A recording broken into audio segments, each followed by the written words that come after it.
Select Board meeting for Tuesday, March 29th, 2022. I'm Raul Fernandez, Vice Chair of the Brookline Select Board, but serving as chair today while Recording in progress. Serving as chair today while Heather Hamilton is away. Before we begin, I would like to announce that a public hearing for an alcohol license was noticed for this evening, but is being postponed to April 9th at 7 p.m. So April 9th at 7 p.m. for that alcohol licensing hearing. We're going to do some announcements and updates from select board members, and then we'll get to public comment. I have just a few I'd like to share first. First things first, next Tuesday, we will be back in person as a select board. It doesn't mean you need to be there, but you're most welcome to be there. So we'll be back in the select board hearing room. We are going to have in-person meetings with remote access, which means that you can either come in person or if you're on Zoom right now, you can do exactly what you're doing right now and join us via Zoom. And if you're watching at home on Big, you can do that then there too. But we will be in person, and you are welcome to join us in person next Tuesday. And just a couple of notes on comings and goings. First of all, on the going front, congrats, big loss to us in Brookline, but the Brookline Community Foundation's Executive Director, Giselle Ferro-Puigbo, recently announced that she's been named the Chief Development Officer of United Way of Massachusetts Bay and Merrimack Valley. The BCF has been an indispensable partner to the town of Brookline, even prior to the COVID pandemic, but including during the COVID pandemic. They've been involved in lifting up our safety net fund. They've been involved under Giselle's leadership in working with us to drive community input into the ARPA process, and they've been involved with us in setting up the racial equity grant fund, and Giselle's been leading every step of the way there. So just cheers to her, congrats to her, and honestly, big loss for us in the Community Foundation in Brookline. But she is going to stay on, I understand, as an advisor for some time, so that's good. In the comings front, welcome to Abby Lopez, the new Executive Director of Women Thriving. You may know Women Thriving as a really great local organization that supports women facing economic, social, and racial inequities. So excited to have Abby on board and here in Brookline. Welcome to you, and we look forward to working with you. Bernard, I see you. Thank you, Raul. Am I unmuted? Yes, I am. Okay. Hey, I'm looking forward to getting back into our meeting live. I'm gonna have to iron my shirts and shave a little closer, but it's gonna be a welcome return to some reality or some normalcy. At any rate, because there will be some public comment tonight about the police chief selection process, I want to say a few words on it myself. First, I intend to vote approval, assuming no significant new information, on the town administrator's recommendation of Ashley Gonzalez as our new police chief. I believe that we should provide Mr. Gonzalez and the community an opportunity to engage before the vote. The community should have an opportunity to hear his ideas for addressing the many issues our department faces, and for him to hear their concerns and desires. My support for Mr. Gonzalez is based on my review of materials that I have found concerning his time in Austin, Texas, where he oversees 89 full-time police officers, including 43 school resource officers, and some mental health coordinators, plus other civilian employees. And in Norwalk, Connecticut, where his duties included overseeing the city school resource officer program again and managing the police department's administrative division, which is very important. I believe he will continue the Brookline Police Department's tradition of community-oriented policing and progressive law enforcement that goes back 3 decades, beginning with the intentional actions of Marty Rosenthal and Jeffrey Allen, and then Police Chief Daniel O'Leary, to create a police department that reflects the values of the town. And I think the department continues to reflect those values, despite a somewhat hostile undercurrent against the Brookline Police Department based on, in my opinion, unfounded or retracted allegations or the behavior of a few police departments across the country out of the more than 14,000 local departments that we have here in this country. Such hostility cannot be allowed to influence our selection of a chief or influence promotions in the department or other important changes and improvements that the department should make. So, thank you, Raul. That's it. Thank you, Bernard. Miriam. Thank you. I'm actually going to agree with Bernard. And Bernard, don't shave for me. I mean, I'm the one sitting next to you. I'm really cool. Bitches with my don't. I mean, my comment is about process, which is, so I have three comments. The first is in terms of the police chief hiring. I really appreciate all the work that Mel and the committee, the hiring committee did. You know, we have a process, and this hiring followed that process just like it did for the Department of Public Health appointment, for all the previous appointments, at least during my tenure. The second, I want to remind everybody, as I do every week, the ARPA subcommittee meets every Friday at 2 o'clock. All the meetings are recorded. Please watch them. But most importantly, we have a public hearing, a select board joint ARPA subcommittee public hearing set for Monday, April 11th from 7 to 9 p.m. It is open for registration. Please register. You'll have 90 seconds to tell us what you think. If you cannot attend, because we do know there are some conflicting events that evening, you can send us an email, and we have actually slated time to read emails into the public record as a part of the public hearing. So we do want to hear from you. Please share with us. Please watch the meetings and then share with us your thoughts. The third and final thing I want to say is next week is National Public Health Week. Woo-hoo. And there are lots of events happening, something pretty much almost every day of the week, I think, except Tuesday. So please join us. You can check out what's happening at brooklinemass.gov/NPHW. And I will put that in the chat for everybody so they can access it. And that is it. All right. Thanks, Miriam. And thanks to you and John for your work in leading that ARPA subcommittee. Good work. John. Yes, thanks. I want to second what Miriam said about the importance of the upcoming hearing on the ARPA recommendations. It's a pleasure to work with her on this committee. There's a lot of work ahead of us, but people who have a stake in our decisions should, let their voices be heard in a timely fashion. I also want to thank Bernard Green for his comments on the selection process for the next police chief. I'm going to reserve my comment or my decision for when we actually take the vote, which I know is scheduled for a week from tonight. And the only reason I'm doing that is that I have not had a chance to interview the chief myself. If I could have had if anyone had asked me prior to the announcement of the decision on the hiring, I would have said it would be great if all of the select board members could have the same opportunity to get to know the candidate prior to the decision to appoint the candidate. And I have to say that was not true. And now I will have an opportunity to get to know the candidate after the decision has been announced, and I'm looking forward to it. And I'm going to hope to get to know him better, and I'm going to hope to help him get to know Brookline really well.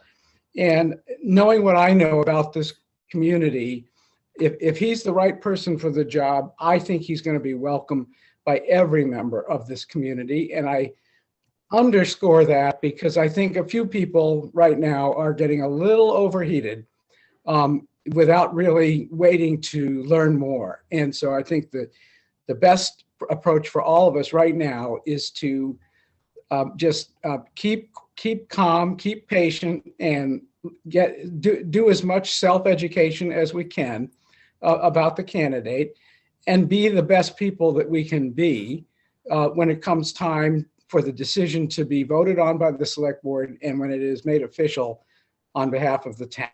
And I'll leave it at that. Thanks, John. Appreciate that. If there are no more announcements or updates by the select board, we're going to move to public comment. And I am doing double duty today. So I will say, Thank you for joining us for public comment. This is an opportunity for us to hear your perspective on the issues in Brookline that matter to you. We do have a few rules I'd like to share. Each person speaking tonight is limited to 3 minutes. You don't need to use the entire time, but you may if you like. Please refrain from personal attacks and from addressing personnel issues during your comments. Members of the public sometimes raise questions during public comment. We may be able to provide a quick answer to a question, but are more likely to work with staff to get a more thorough answer and respond over email. We'll let you know when you have 30 seconds remaining and when your time is up. Please conclude your remarks at that time. If you have more to say, you're welcome to send an email to board members expressing your thoughts in greater detail. Before we go to the public lineup comment that Kate has prepared, we did have a member of the public that is having internet issues. And for this reason only, I did agree to read the comment that was sent to us.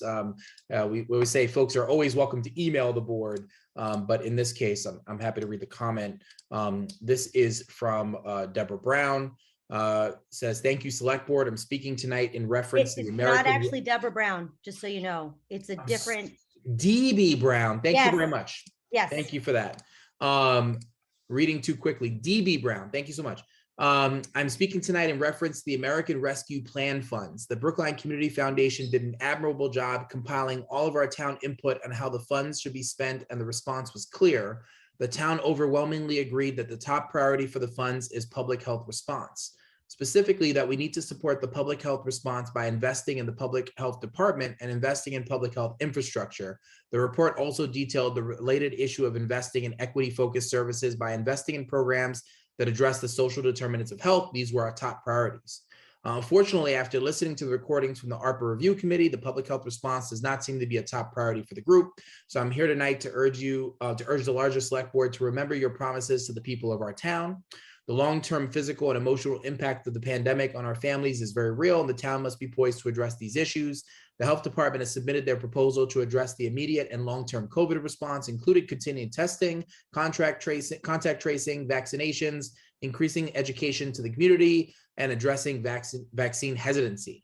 Their proposal also seeks to address health inequities through programs that address social determinants of health, including chronic and communicable disease prevention, increasing health services and referrals, as well as engaging the community to assist our most vulnerable populations. The reality here is that in order to fund the public health response, we have to have the staff to do the work. What I'm hearing in these meetings is a hesitation to fund staff at the health department because the money will be gone in 4 years. So instead, they're saying they don't want to fund the department and or severely limit their proposal. That just doesn't make sense. Obviously, the money will be spent in the next few years. Any project, including cars bought and buildings, will need upkeep or need to be replaced over time. Refusing to staff the health department now because there may not be funding 4 years from now is irrelevant. We are still in the midst of a public health crisis, and we need our public health department to receive the funds that may have been specifically provided to the town to address the public health crisis. Last lines, if you refuse to fully staff the health department, you are proving to the community that you didn't listen to us at all. Please prioritize public health. We are depending on you. Okay, so I just wanted to offer that. Just a reminder, April 11th is that public hearing that Miriam and John both talked about relative to the ARPA proposals. I do encourage everyone to continue to watch them work. Those meetings are live and also recorded. I've been watching the recording of Friday's meeting. I'm about halfway through it. So you can watch those anytime you want. And, you can also, Miriam, you'll let us know exactly how people can directly send comments to the entire subcommittee. How can they do that? So they can do that by emailing arpareview@brooklinemass.gov, and I will put that in the chat for everyone. And just also to let DB Brown know, I emailed a response to you. So just for everyone, I am working directly with the chair, the department head of public health, so that the proposal can be amended in a way that makes everybody happy. It is not that we're not going to fund them, it's that that proposal needed some modifications that in fact the chair of public health agreed with. So we are making it a priority. Absolutely hear you. You're absolutely right. Just with a new person in the position, we needed some time to make some modifications. So we're doing some emergency funding, and then we'll see that phase 2 proposal with more nuanced asks, depending on what the department head wants. Thanks, Miriam. All right, let's move on to some live public comment. Kate, who's first up? Natalia Lanos has just been promoted. All right, Natalia Linos. Natalia, you've been promoted and your 3 minutes will begin. Wait for her to show up. Hi, everyone. I hope you can hear me. I apologize. I can't be on camera. I'm in a car. Just wanted to join. And Miriam, thank you so much for your clarification. I was joining to sort of echo this call for ARP funds for us not to be so black and white around using them for staff time and support. Specifically for the public health department is one priority for me, but also for schools. I understand right now that we are facing a deficit, and in part that is because of small class sizes. School kids, in my mind, have been hit so hard. Their mental health impact, their learning, COVID has had a significant impact on children, and therefore maintaining small class size and into next year, I think is appropriate for their educational and well-being, and really appropriate to be using COVID funds. So I would say that while in general, we might not want to be using ARPA funds for staffing, there are exceptions. And those exceptions in my mind include for teachers so that we can have small class sizes, for the public health department that has to have a real kind of surge response right now. And there might be other areas, but I just wanted to urge you not to be so black and white around using this money in ways that doesn't support staffing, because short-term staff surging needs are real, and they are in response to the COVID needs. So thank you. Kate, who's next? Next up is Susan Howards. I just promoted Susan.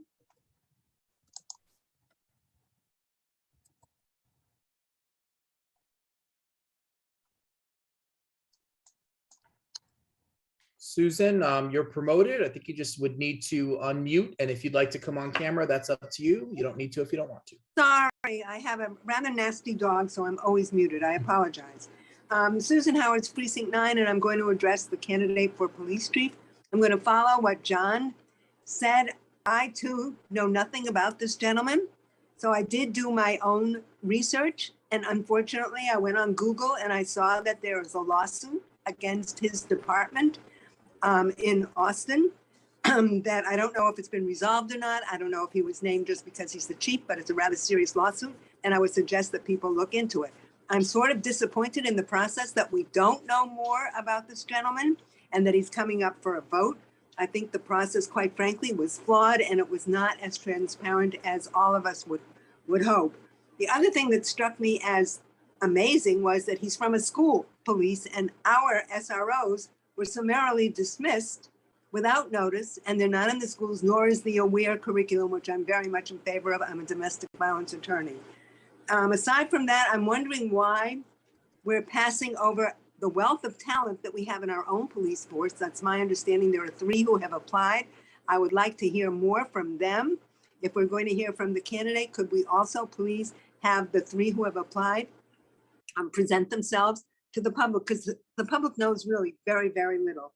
And the last thing I would say is, if we're going to keep passing over internal applicants, what is the message that we're sending to people who want to come to Brookline? Last night at the Police Advisory Committee, it was stated that there are lateral transfers are welcome in Brookline, and nobody has applied. 20 people have left, another 10 are, excuse me, applying for civil service to leave. I think these are very, very disturbing. So what I would hope is that we would be exposed to all of the candidates who are for the police chief, and that maybe the vote could be postponed so you'd get community input. Thank you so much. Next up is Marty Rosenthal. We just promoted Marty.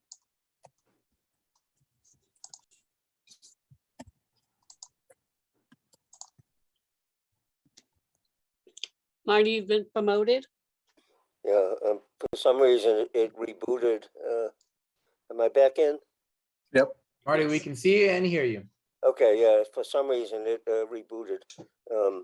So I'm Marty Rosenthal. I'm an overheated 44-year town meeting member for Precinct 9 and a former select board member, also on police chief. I, on March 1st, trashed the town council process, by the way, assuming he's a great lawyer. And now it's worse, being swamped like a 2 adversarial town council fight on indemnity right now. I'm going to recycle what I said then a little bit. 2010 CTOS tried giving the town administrator unchecked department head hiring. Even they excluded 2, police chief and town council. The minority, I and Michael Robbins, prevailed at town meeting, killing that, quoting Ben Franklin, "A republic if you can keep it," and adding, "This would diminish the influence of our citizenry." Now more so for cops. Knowing our town is huge, like our beloved chaotic community involvement, like learning rocket science or speaking Latin. This process needed transparency and meaningful public input. Yesterday, the chair's campaign sent my transparency pledge, emphasizing community involvement in my policymaking process. This anointment process is to transparency like Putin is to peace. I know a thing or two about cops, good, bad, and mostly average, and like lawyers, also human beings, but all daily putting their lives on the line. Ours are mostly great and improvable. Abysmal morale is causing awful departures, a national issue, but here community inflicted, and all I see is lip service. From 1987's Police and Community Relations Report, thank you, Bernard, for mentioning it. Some people denigrate it, but here's a passage. More than for any other department, for police, public confidence is a critical end in and of itself. The commissioners must appoint a top quality chief, then rely on her for guidance, but as elected representatives of the community's fundamental values, they can't abdicate policy responsibilities by delegating excessive authority to the department, and I'd say now to the town administrator. And as advisory committee member writes, "I can't comment tonight due to AC duties. I've been upset by the inside job business on many committees. The board's MO has been never publicly seek applicants, nor interview them, put on an agenda, appoint X committee without names. Suddenly there's a committee or a ZAB chair before a committee. Shocking that lame duck Mel, thinks it's his right to simply name our chief. So merging Alexander Haig and George Bush, who's the decider? Do the community values matter? Why was PCAC circumvented? Please hit the brakes and explain with time for community discussion and feedback. Was morale discussed? How and when? Were there minutes? Can we see them? And for what compelling reasons were the great insiders rejected? Thanks for at least pretending to listen. Thank you." Okay, next up, Kate. Next, we have Peggy McGuire.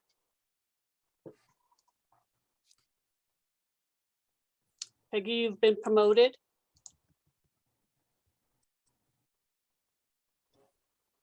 Okay. Good evening, esteemed members of the select board. I wish I were there with you in person so I wouldn't be dealing with fuddling with this Zoom presentation here, since I'm not familiar with it. But I look forward to seeing you next week. This evening, I'm here to talk about the hiring of the Brookline police chief. I've been a resident of precinct 16 in South Brookline for the past 21 years and very active in the community, and managed a private medical practice in Coolidge Corner before the pandemic ended the practice. But I moved here from Brockton, Mass around the time of 9/11, and I know what it's like to live in a city with lots of crime. I personally was a victim multiple times in Brockton. My house had been broken into several times and my car was stolen out of the driveway. So I moved here to Brookline for some peace and safety and have a better quality of life with my husband. So fortunately, I've never been victimized in any way, and that's due to the efforts of our existing well-qualified police department. Whenever we've called them regarding issues on the streets, they've been here promptly and have resolved issues promptly.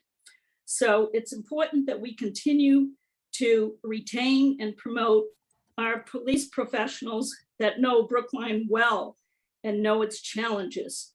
I've met the acting police chief, and he is an exceptionally qualified individual to continue leading the department. Recently, our town promoted our very highly skilled DPW chief to become our new commissioner. And I was very glad to see that. Great promotion. We did not need to go outside of our town and recruit someone that was less qualified than Erin. So let's do the same here and look at promoting from within our highly competent, skilled leaders from our existing force. And we all respect our existing police department and would like to keep our top leadership here. So let's not make any wrong decisions so that Brookline doesn't become another Brockton. Let's look at promoting our well-qualified candidates from within, unless there's some compelling reason not to. I thank you for your time and consideration for promoting our well-qualified individuals in Brookline. Thank you, and I look forward to meeting you in person next week. Next up is Deborah Brown. Deborah, you've been promoted. Okay, I'll move my phone around a little bit. Good evening. My name is Deborah Brown. I'm a town meeting member, Precinct 1. I am also the board president for the Brookline Improvement Coalition, which is Brookline's Community Development Corporation. And I also happen to be on the board of Building a Better Brookline.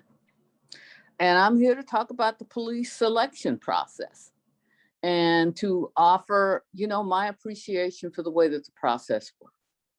And, you know, I'm just going to cut to the chase.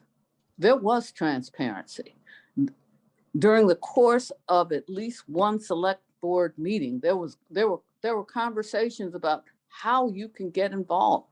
And I'll be honest, you know, policing may not percolate up to the, you know, the top of issues, my issues, but I got to give input on the process more than once.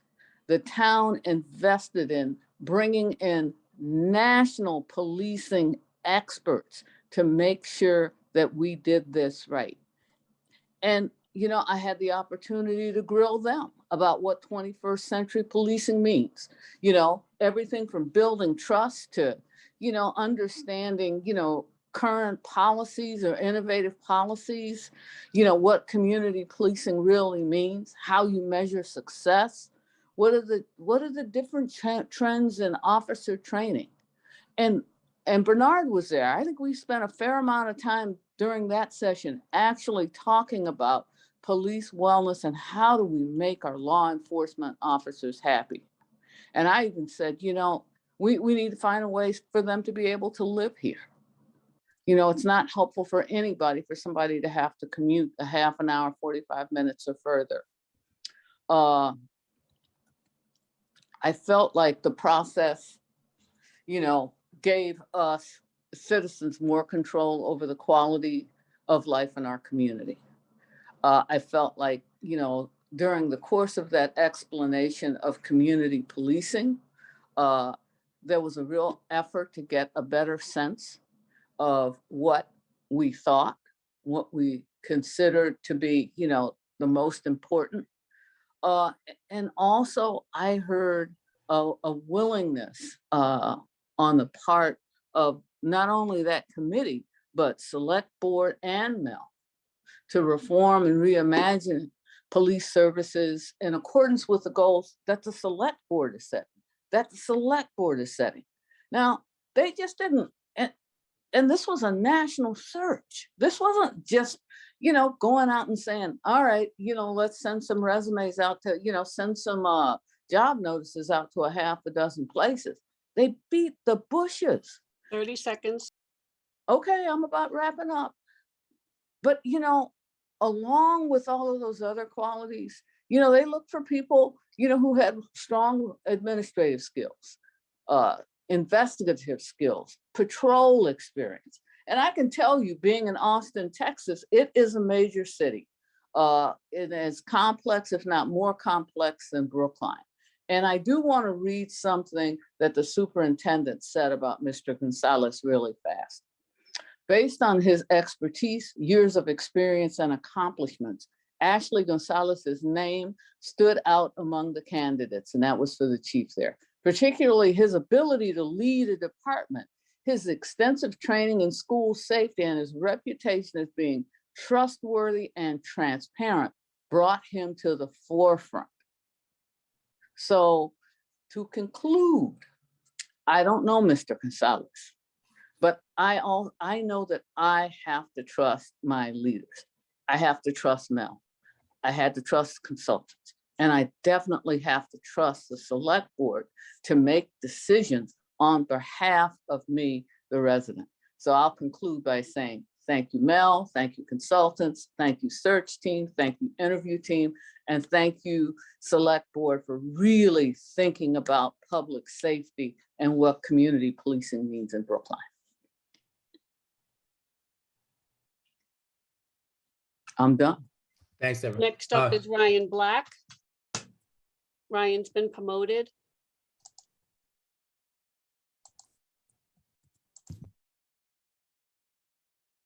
Recording in You're progress. up. All set.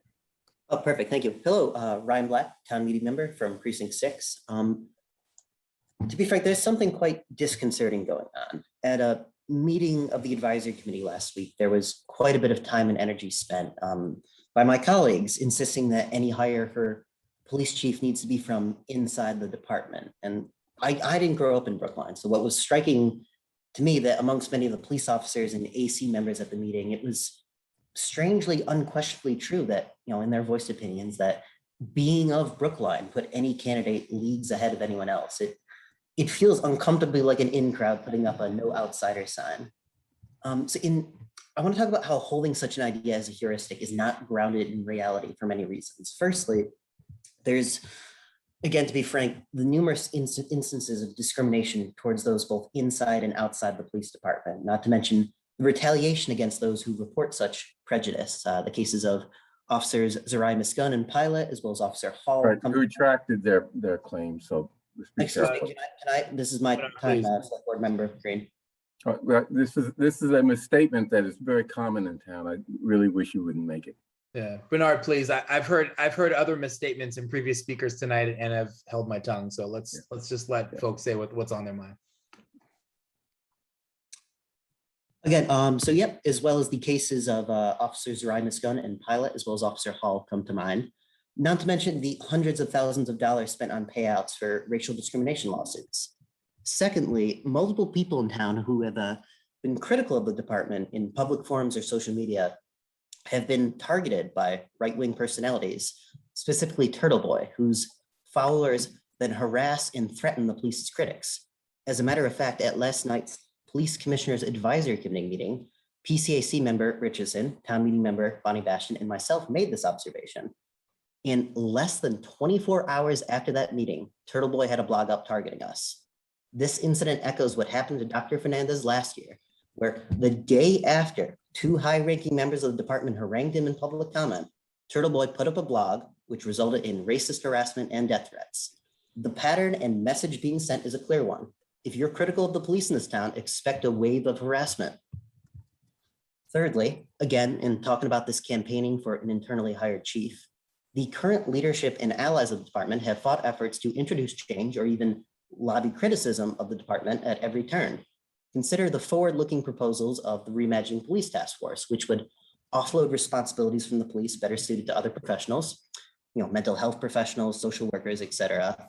Proposals that would essentially mean spending public safety dollars more proactively to meet people's health, social, and economic related needs in better fashions. Similarly, suggestions to, for instance, adjust the arbitrary staffing levels in the department and, in the process, reduce the amount of members of the department who have to work overtime. Those suggestions are considered anathema, and never mind the extra $200K in the budget each year for staffing. And I only have one more paragraph, so I promise I'll wrap up.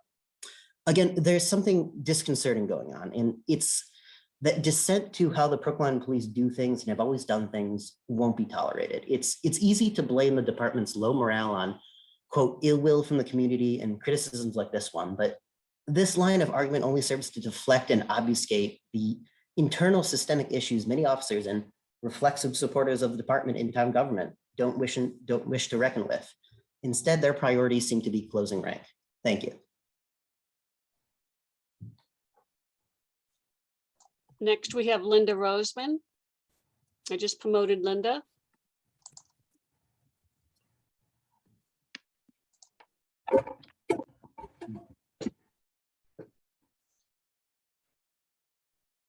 Well, we had Linda. We just lost Linda. Let's see if we can get her back. I see she's back in the attendees list.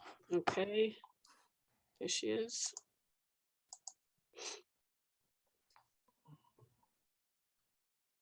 Right. Welcome back, Linda. Good evening.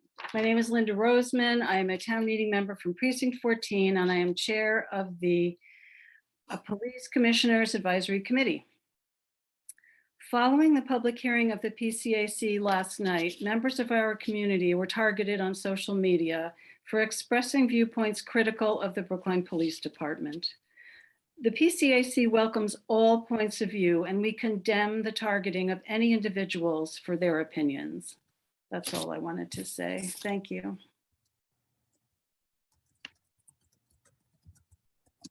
I'm promoting Elisa Jonas.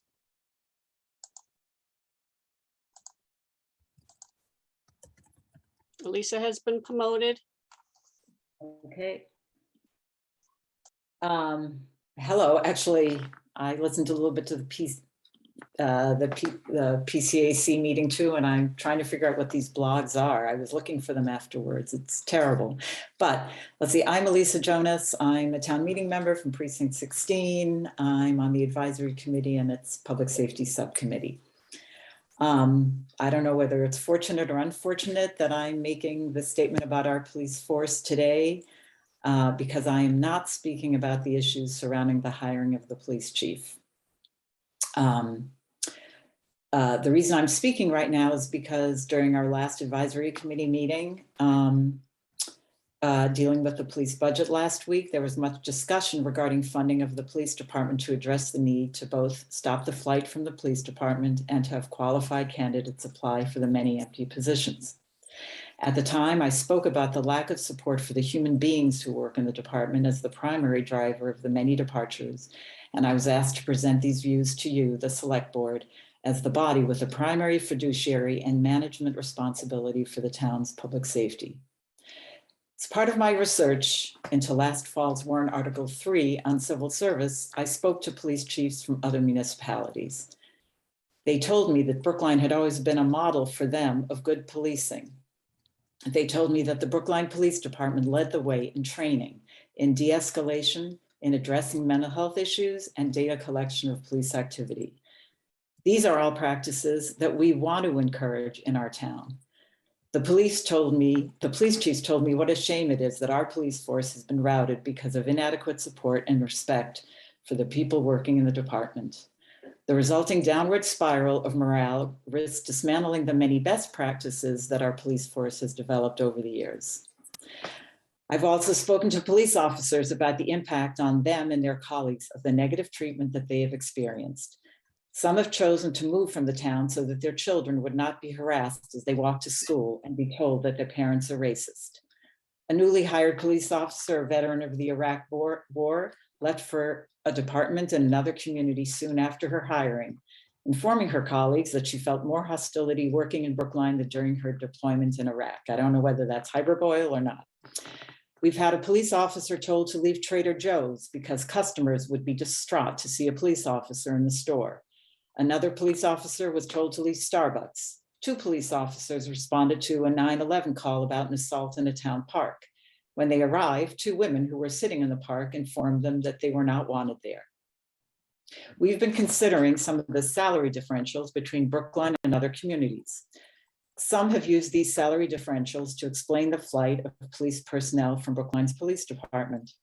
Of course, having competitive salaries is important to attract strong candidates. But providing lower salaries in some other communities is not a new phenomenon, and yet we've never had so many vacancies. 20 empty positions as of today, with several more of Brookline's officers taking the civil service exam for other communities so that they can leave Brookline. Without a change in approach toward the people we employ to maintain public safety, we're going to have to pay an awful lot of money to get people to apply to come to work in Brookline. Because right now, Brookline is not seen as an appealing place to work. Employees in Greater Boston Police Departments communicate with each other, and they have become aware of the conditions for police department personnel in Brookline. So it doesn't matter whether applications are made through the civil service system, or if we didn't have a civil service system and people could apply directly to Brookline. Individuals looking for work in policing are not interested in applying here. This is likely the main reason why Brookline is only able to fill 4 of what had been 19 vacant positions, likely soon to be 30, when we used to have 100 applicants for positions. Those of us in leadership positions have not taken this seriously enough. Last year, we cut the police budget without careful analysis of its appropriateness, which has had the effect of further reducing police morale. If there's concern about the quality of policing, about adequate training to make sure officers in the field are doing the right thing, to make sure we get highly educated officers in the department, about attracting top talent and diverse candidates who are in high demand, we should be providing the necessary funding. Nationally, the trend is reversing. New York is an example, with Eric Adams, a former police officer, elected mayor on a platform of supporting and funding the police, while simultaneously working on reforms to improve shortcomings. Similarly, we need to take a more constructive approach to the management of this town department. The town can implement appropriate reforms while also showing the support and respect for the humans who work for us and the many strengths of our police department that other police chiefs have told us that it deserves. This will be especially important as the town hires a permanent police chief. In order to be successful in their job, they will need the support of both upper management as well as the employees whom they will be overseeing. Thank you. Next up is Elizabeth Childs. I just promoted Elizabeth.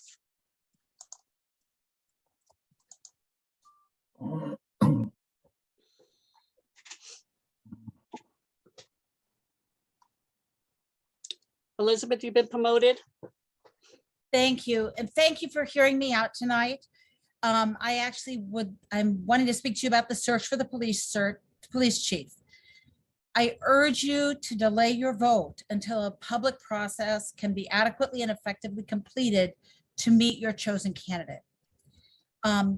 Especially with a candidate coming from outside the department, I think it's very important both for Mr. Gonzalez to have the opportunity to meet us, the community that he would be serving, as well as an opportunity for us to meet him. And in fact, it's hard for me to imagine somebody taking on a level of responsibility like this without insisting that they have the opportunity to meet their command staff, the citizens that they'll be serving, and to interact with all of you in a way that gets to know you. I think there are some things that have to be discussed, and I hope they can be discussed in a civil and public conversation where your decision to go outside the department is fully explained. I mean, there are times when that's done, but I think it's really important that the community hear and understand why, especially because there are impacts on retention, recruitment, and morale for our department. And lastly, I don't think that we should step around the situation of a new police chief coming in with one of our select board members and our town administrator preparing to leave government. That is something that has to be discussed and understood how this would be, because it's not even clear yet who Mr. Gonzalez would be reporting to as a town administrator, new town administrator. So there's so many moving parts here. I urge you to consider delaying. This is a very important hire for the town. Safety is for us residents and businesses one of the most critical things, and the police chief touches all of our lives. I just urge you to take the time you need to do a public process, to have the whole community behind whoever you do decide to hire. You've spent so much time and effort trying to make sure that we all feel safe in Brookline and that our police are the best they can be. And we need to really make sure that this step of the process is done well. So that's really all my comments today. And I did send you a letter with everything written so you can see it all printed, but I wanted to make sure I got on and told you, thank you very much for hearing us out. I appreciate it. Chair, that's the last one that signed up. There were 3 people that signed up earlier, but I don't see them in the attendees. And everybody that asked to speak has been checked off the list. I don't see anybody else with their hand raised. Okay, thank you so much. And they're of course welcome, as is anyone else, to send us an email with their thoughts. I did want to say one thing before we move on to the rest of our agenda. A note on so-called lame duck status. Select board members are elected to serve an entire 3-year term every day with full voting powers until our very last day. Likewise, the town administrator and department heads serve with full authority every day for the duration of their contract. Anything else would be mayhem. So enough talk about that. Let's move on. Also, I wanted to make a note. I know that we have a noise bylaw waiver public hearing scheduled for 7 p.m. I would like to take that out of order when we get to around the 7 o'clock hour. So as long as all of the players involved in that hearing are present, we'll try to take that as close to 7 as possible. So if there are members of the public that are tuning in just for that, they won't have to stick around for another hour or so until we get to that business. So just keep that in mind. All right. With all that said, we are going to move on to our miscellaneous agenda. First thing we have here are meeting minutes. I will note that the meeting minutes for March 22nd, 2022 are postponed. They're not prepared yet, so we'll take them up at a future meeting. But we do have the meeting minutes from March 15th, 2022. This was the joint meeting with the advisory committee. Any last edits or anything like that before we approve those minutes? Hearing none. All right, so moving approval of the minutes for March 15th, 2022. All those in favor, Bernard? Aye. John? Aye. Miriam? Aye. It's an aye for me as well. All right, moving on, we have our miscellaneous agenda. I do want to point out, we can take this all together, but I do want to point out the very first one is the question of approving a proclamation making April 26, 2022, Frederick Law Olmsted Day in Brookline. We received the language a little bit late today. I was going to reach out to John to see if you'd like to read some piece of that. I didn't get a chance to do that. We got the language just before the meeting began, but I know you're a big fan. So I wanted to make a point around that recognition, and there you go. Also on our oh, go ahead, John. You good? No, I also received it quite late, and I just thank you for mentioning that it's of importance to me. But thank you very much. That's enough. You got it. We also have the question of approving the fire department detail rate increase from $45 to $57. 3D is the question of approving the authorization to hire requests for the following positions in the Department of Public Works. Highway and Sanitation Division, we have a motor equipment repair person, a motor equipment operator grade 2. Water and Sewer Division, we have a motor equipment repair person.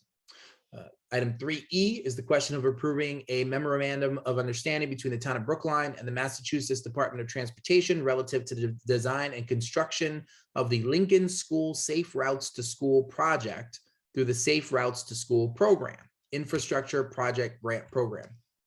3F is the question of approving a letter of commitment between the town of Brookline and Green Spot JC LLC relative to the electric vehicle charging infrastructure, electric vehicle car share memorandum of understanding and licensing agreement for Brookline, Massachusetts, submitted by Green Spot and executed on August 1st, 2019.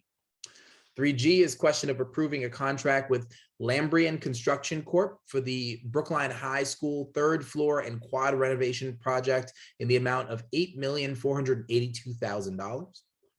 3H is the question of approving appropriation transfers within the building department, $1,500 from personnel to education training, $2,100 from personnel to supplies, $37,620 from public building personnel to town repair and maintenance, $75,240 from school personnel to school repair and maintenance. 3I is the question of approving Amendment 19 related to contract with Jonathan Levy Architect for the Driscoll School project, added geotechnical services and soil sampling in the amount of $26,070. 3J is the question of approving change order number 9 to the contract with Gilbane Building Company and the credit amount of $175,598. We'll take it for the new Driscoll School project. Of course, then we have the question of approving change order number 12 with CTA construction managers in the amount of $13,306.35 for the BHS Tappan Gym third floor renovation project. 3L, question of approving change order number 21, net cost 0 to the contract with Skanska USA Building Inc. for the BHS expansion project. I can see why this is Heather's favorite part of the meeting. 3M, question of approving change order number 6 with NB Kenny Company Incorporated in the amount of $77,978 for the BHS deferred maintenance project. And 3N, question of approving and executing an agreement with Abe Faber, treasurer and co-director for the operation of the farmers market at the Center Street West parking lot on Thursdays from 9 a.m. to 9 p.m. from June 2nd, 2022 through November 17th, 2022. With our approval, the farmers market is back, baby, coming in June. And that is all of it. Bernard, I see your hand. Yeah, the Frederick Law Olmsted matter is not really, it doesn't look like it's something that we would vote on. It's really a request that we prepare a proclamation for future action. Am I missing something here? I mean, I got it late. I basically just read it over the last 3 or 4 minutes. Yeah, I think in the last paragraph, they asked us for this proclamation. Mel, do you have any more info on that?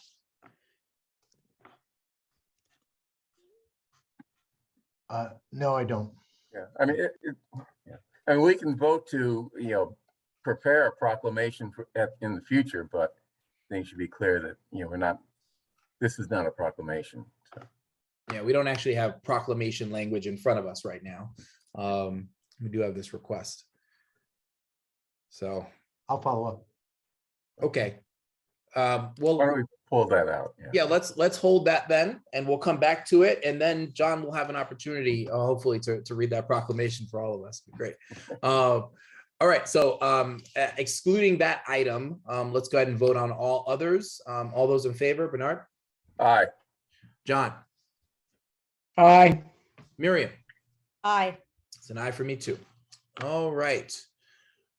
Moving forward, next up, we have, this is around a reserve fund transfer. This is interesting because this is the question of approving a reserve fund transfer request in the amount of $100,000 to cover damage to school property due to a frozen pipe. And then that request would be submitted to the advisory committee for approval. So we are not approving the request. We are approving a request to be sent to the advisory committee for their approval. I see Charlie Simmons has joined us. Is that right, Charlie? Yes, I'm here. All right. Did I get it right? Yes, you did. That's perfect. Can you just tell us a little bit more about the damage and why this is necessary? The a pipe froze at the school during a very cold weekend. The water eventually melted and came out of the pipe, and the custodian discovered it on Monday morning. It did a lot of damage to the classroom, and the classroom was above the main office. The main office was substantially damaged. There was a lot of water coming through the ceilings and the walls and the floors. And the building department worked with the school department to clean up the mess, get the office back together, get the classroom back together. And we worked with the purchasing agent and the insurance company to see what we're going to do with the damages and the costs. Brookline has an insurance policy with travelers, and the deductible is $100,000. Initially, I thought that we would not get near the deductible, but as soon as we got more involved in it, started taking out walls, finding out more water, it soon became apparent that it was going to exceed $100,000. At which point I had more conversations with the purchasing agent, the insurance broker, and the insurance company. They came out, they assessed the area, they made an initial decision, and we're at the point now where we have completed the work substantially, and we are forwarding all of our invoices to the insurance company, and there'll be some process of negotiations, but anything above $100,000, the insurance company would be paying, but anything below it, we are responsible for that cost. Okay. Any questions from the board? John? Thanks very much, and thanks, Charlie. So I just would like to know a little bit more about this because a couple of thoughts occurred to me. Excuse me. If this was on a day when we had colder temperatures than we've ever had in the history of the school. That's one thing. I don't know whether that's the case. Maybe you can add some information in that regard. But if it wasn't, then, it seems like this is something that would have happened before now. And I'm just wondering if there were any other contributing factors, and if the response to this is going to include some kind of measures aimed at making sure that this particular pipe is better protected against intrusions of cold than apparently it was in this instance. The weekend you were talking about, it was 4 degrees outside. And the reason it was froze is because 2 windows were left open above this window, above this area that had a heating baseboard. That's what worried me. That's what worried me. Okay. I have worked closely with the school department to try and remind them to make sure they close the windows. I send them memos and I call them, and this was no exception, and it was just missed. It was so cold out and so windy out that it just got caught. I'm going to guess that the windows being open is maybe indicative of a situation with unbalanced sort of heating that gets so warm even on a really cold day, somebody opened a window. No, this is the remnants from COVID. The school department still leaves windows open during the winter. Not all the time, and not all the schools and not all the classrooms, but this particular classroom had its windows open. And Friday. Recording in progress. Thanks, Charlie. You're welcome. Bernard, you have a question? No, I think my question is answered. It really had to do with what we are doing to prevent this type of sort of predictable problem. And it looks like it's a problem caused by just, negligence or, whatever. So. All right. All right, well, let's go ahead, move forward with approval. Again, this is approving a reserve fund transfer request in the amount of $100,000 to cover damage to school property due to a frozen pipe and submit it to the advisory committee for their approval. All those in favor, Bernard? Aye. John? Aye. Miriam? Aye. It's an aye for me. Thank Thank you. you, Charlie. Appreciate you. Looks like we have enough time to get our interviews started, maybe concluded. So I see we have the following candidates for appointment, reappointment to boards and commissions. For the Commission for Diversity, Inclusion, and Community Relations, we have Damon Graff.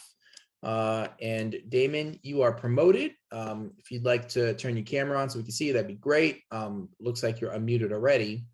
And you with us, Damon? Oh, now you're muted.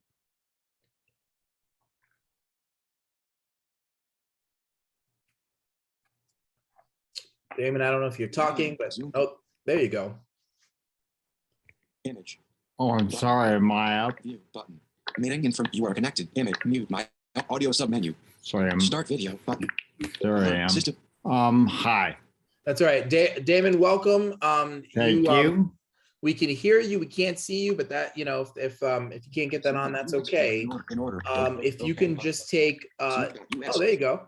All if right. You can just take 90 seconds to introduce yourself and tell us about you and your interest in this commission, and then we'll see what questions board members have. Well, hi, thank you very much, and I appreciate the opportunity. My name is Damon Graff. I'm a town meeting member in Precinct 9, and I apologize that my speech is messed up from, well, I'll get to that. I had a surgery that caused problems with my speech and my mobility, and I'm completely blind as well. So I don't know if my camera is pointing in the right place or anything.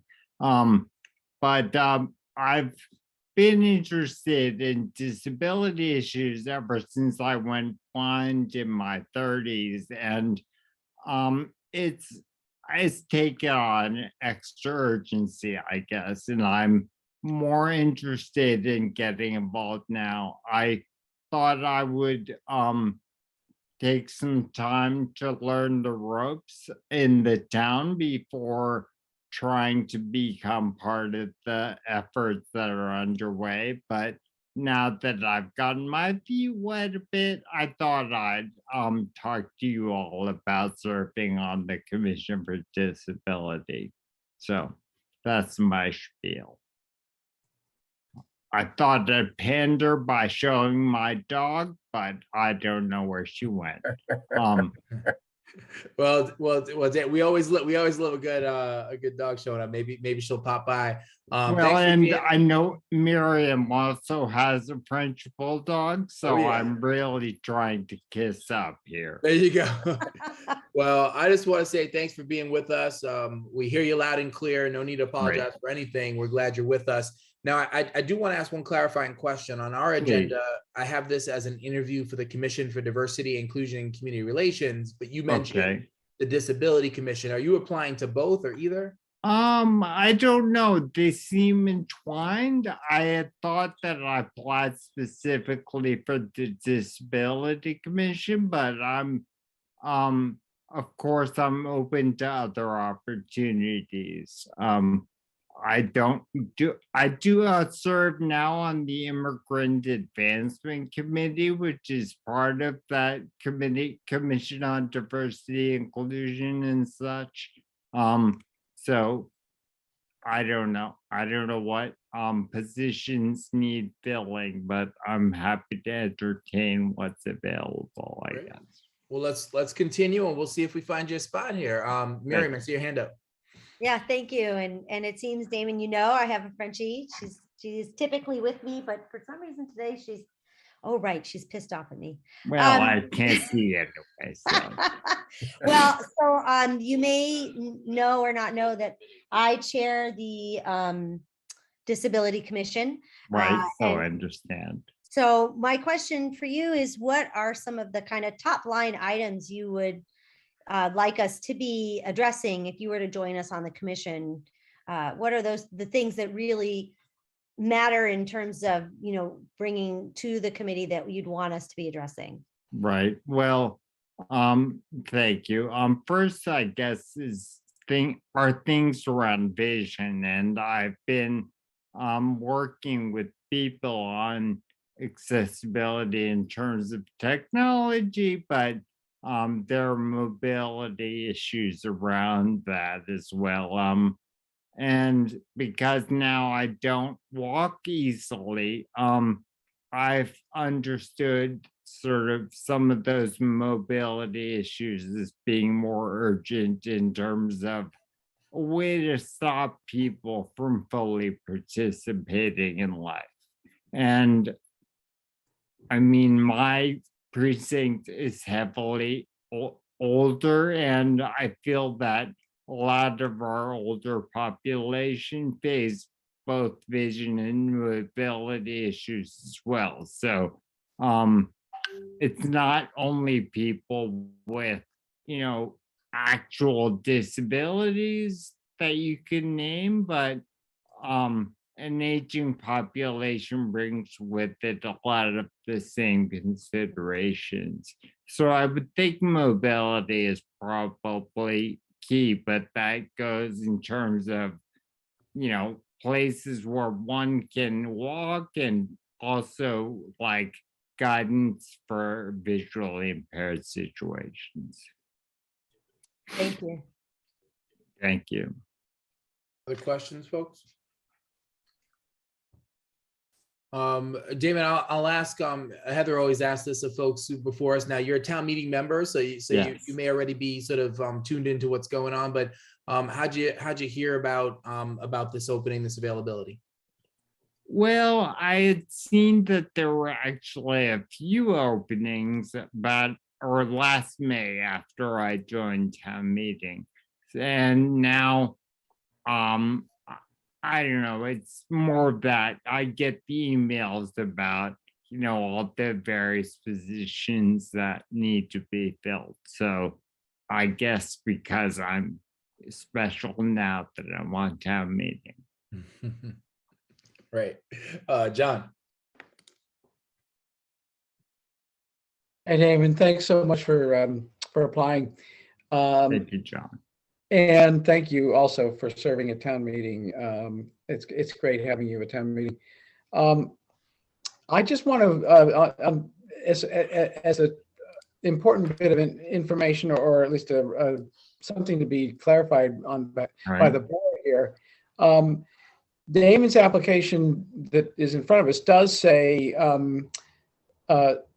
CDICR, but on the other hand, in this interview, he did express interest in Commission on Disability, and Miriam, to her credit, has welcomed that opportunity to have him consider serving on the Commission on Disability. I'd like him to be able to choose between the two. And so I hope we can just treat this interview as being for either of those positions, and then find out from Damon, which is top of his list, because it's a little unclear to me right now which is top of his list. Well, thank you. I feel more of a personal connection, I think, with the Disability Commission. So I would like to try and see if I get involved in their work. I think both are important, and I would welcome both if I could fit them in. But if I were to prioritize, then I would go with the disability stuff. Thanks, Damon. Yeah, thanks for that, Thank John. you, That's John. very helpful, Damon. And we also have had the benefit of your involvement on the Immigrant Advancement Committee as part of the CDICR. So hey, we're getting all kinds of involvement from you. All right, we'll take a question or comment from Bernard, and then we'll move on to the next candidate. Yeah, we really appreciate your willingness to step forward for the Disability Commission and your work on the Immigrant Committee of the Commission. But I also want to encourage you to use the energy that you have for other areas of town activity. You have a disability, and I think it's really important that all committees and commissions and bodies of town really be willing to accept people who may not have the mobility and other things that other people may have, and really are forced to reach out to be more inclusive. I guess my point is, don't limit your interest in just the Disability Commission. Right. Thank you. Yes. At whatever point it becomes appropriate or appropriate for you. And yeah, I think that Zoom has opened up a lot of opportunities that might have proven to be difficult before. So I welcome that challenge, I suppose, in terms of my involvement. I know Paul Sainer is the other guy who doesn't see who's on town meeting, and he has his own set of interests, but he doesn't like to get involved too much in the town stuff involving disability and whatnot.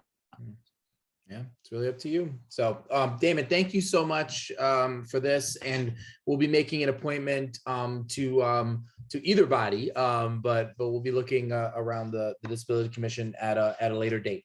Okay, well, so thank you so much. We'll see. Well, thank you very much, and good luck with well, you don't have to run, most of you, but I do. So it's campaign season for some of us. That's right. Good luck, everyone. Appreciate you. Good luck, Damon. Thank you.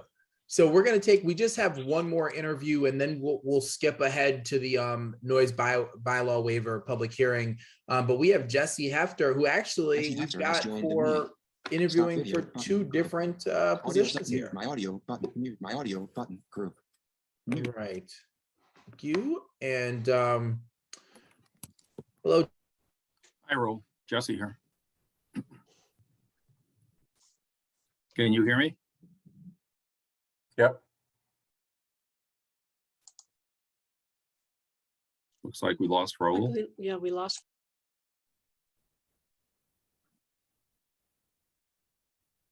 Okay. All right. Well, you. Are you back? No. Jesse, you want to run the meeting? Well, absolutely. Oh, here. I see Raul's coming back. But I was temporarily demoted. Thanks, Kate. All right, so Jesse, welcome. You know the drill. You just you saw that last interview. If you can give us 90 seconds on you and your interest, and also I see you have interest in two different bodies, either the IT Advisory Committee or the Solid Waste Advisory Board. So you know, help us out a little bit. As John said earlier, let us know what your preference might be, and let's have a conversation. Thank you very much for your time. My name is Jesse Hefter. I live in precinct 14, and I will be a first-time candidate for town meeting in precinct 14. I will be on the ballot. I've lived in Brookline for nearly 40 years, and have a number of kids and grandchildren. Very proud of 2 grandchildren that I get to take to Heath School almost every day, or pick up as I did today. My interest in the 2 committees had to do with scanning through the boards and commissions list on the town website and identifying that that they said they had available positions. And along all the work I'm doing and have been doing sort of, behind the scenes to get prepared for the town meeting run, those 2 committees sort of stuck out at me in terms of my background. I have a PhD in chemistry and material science from Case Western from a long time ago. Spent a few years, 3 years working for Shell Development as a research chemist in Houston, and then moved up to Brookline 38 years ago, where I spent my entire career at what was GTE Laboratories and then Verizon Technologies. At Verizon Technologies, over a 36-year career that I ended there 3 years ago, the first 18 years were in material science and analysis, and the second 18 years were in IT. At the end of that part of my career, I had actually risen to a position called an associate fellow, one of only 3 in 15,000 people within the IT organization in Verizon. And so some of the skills that I utilized on the IT side, which sort of to me, sort of spoke to maybe some of the challenges we're facing in town in terms of solid waste advisory, in terms of composting and recycling, have to do with my background in technology and chemistry, relating more recently to data science, data analysis, visualization of data, and strong presentation and communication skills. My interest in the Solid Waste Advisory Committee would be to listen to what SWAC is currently facing to see where I can help, to study opportunities for sustainability. For Brookline, I mean, we have 63,000 people in the town, over almost 25,000 households, and there's a tremendous opportunity to increase what we're doing in the areas of composting and recycling. Expand ways of collecting reuse items, finding ways to get more people interested in it, helping to support drives to adopt composting. In our own case, about a little over a year ago, we started with Black Earth, and both my wife and I were seriously surprised by the serious decrease in dry garbage that we now put into our basically empty black bin.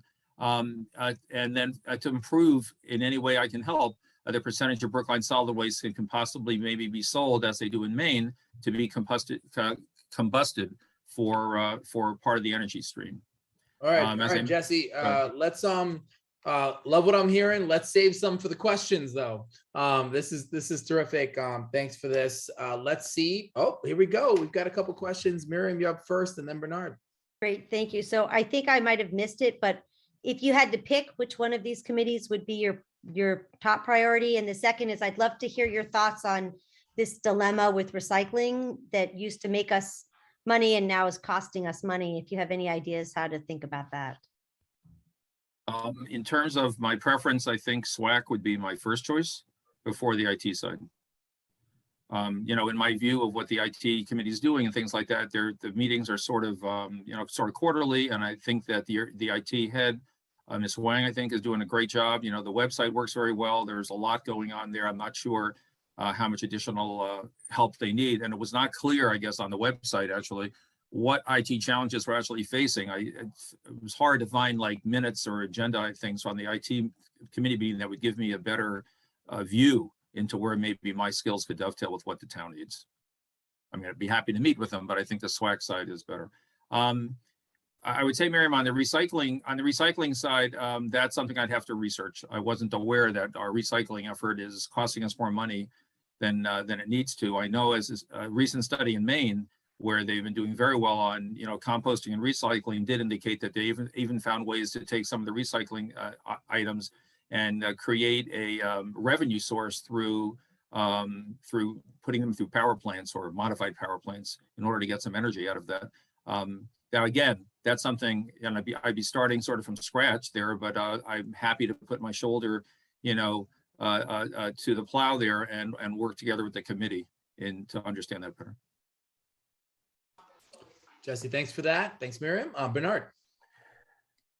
Yes, thank you, Jesse, for your interest in both of these committees.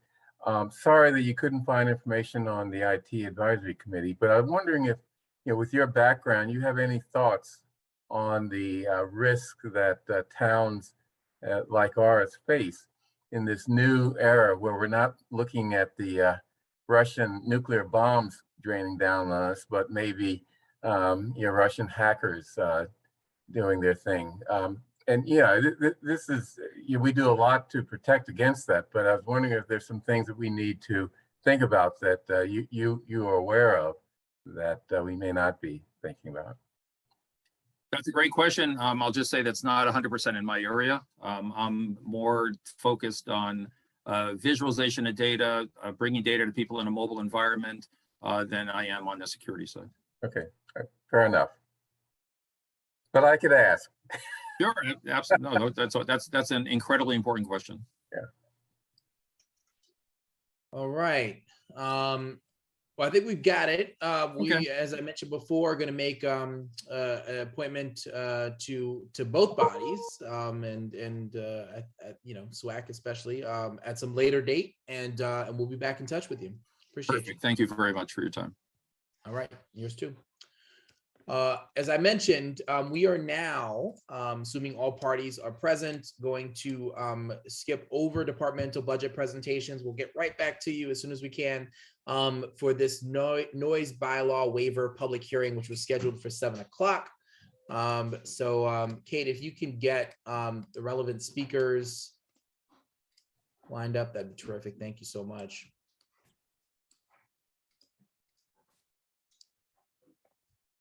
We're just waiting for Ryan Earl. Okay. I see a number of Ryan Earls in the attendees list. I'm not exactly sure which one will be joining us, but there you go. There he is. All right. Well, who's going to help us out here? Robert, are you going to introduce this for us? Yeah, I'd be happy to do that. Good evening, everybody through the board. My name is Rob King, Director of Engineering and Transportation for the town of Brookline. I'm going to let Eversource get into the specifics, but the 20,000 foot view of this is there is work that they need to do at various locations that they've been coordinating with the Engineering and Transportation Division on, and the Highway Division on actually, for months now. And obviously there are going to be implications associated with that work because as they describe it, once the work starts, it has to continue until it's done. The implications of that are obviously that there's potentially work overnight, and that work will require generators to support the work being completed. And so there were concerns that the generator may exceed our noise bylaw. The commissioner and I both suggested to Eversource that they find the quietest equipment they can that can support the work, and that they submit a waiver request to the select board for consideration. I will say it's not completely clear that they will trigger that bylaw, but what we had talked through with them was that it would be the right thing to do to have this conversation, and that way if they did exceed those thresholds, they do have permission to continue that work. So with that, is it Meredith? Are you going to be speaking tonight on this? Thanks, Mr. King. Mr. Fernandez, I think we have a few of the Eversource team members still in the waiting room, and I'm wondering if maybe we had got a forwarded invite. So I know Ryan is our community relations specialist who's still in the waiting room, and Logan Trupiano, our field outreach specialist, is as well. All right, let's see if we can get folks up and running. Thank you. Thank you. All right, we have our second Ryan Earl joining us. Meredith, And who else was in there? There, all right, I see Logan, I see Dan Kennedy, and there should be the real Ryan Earl.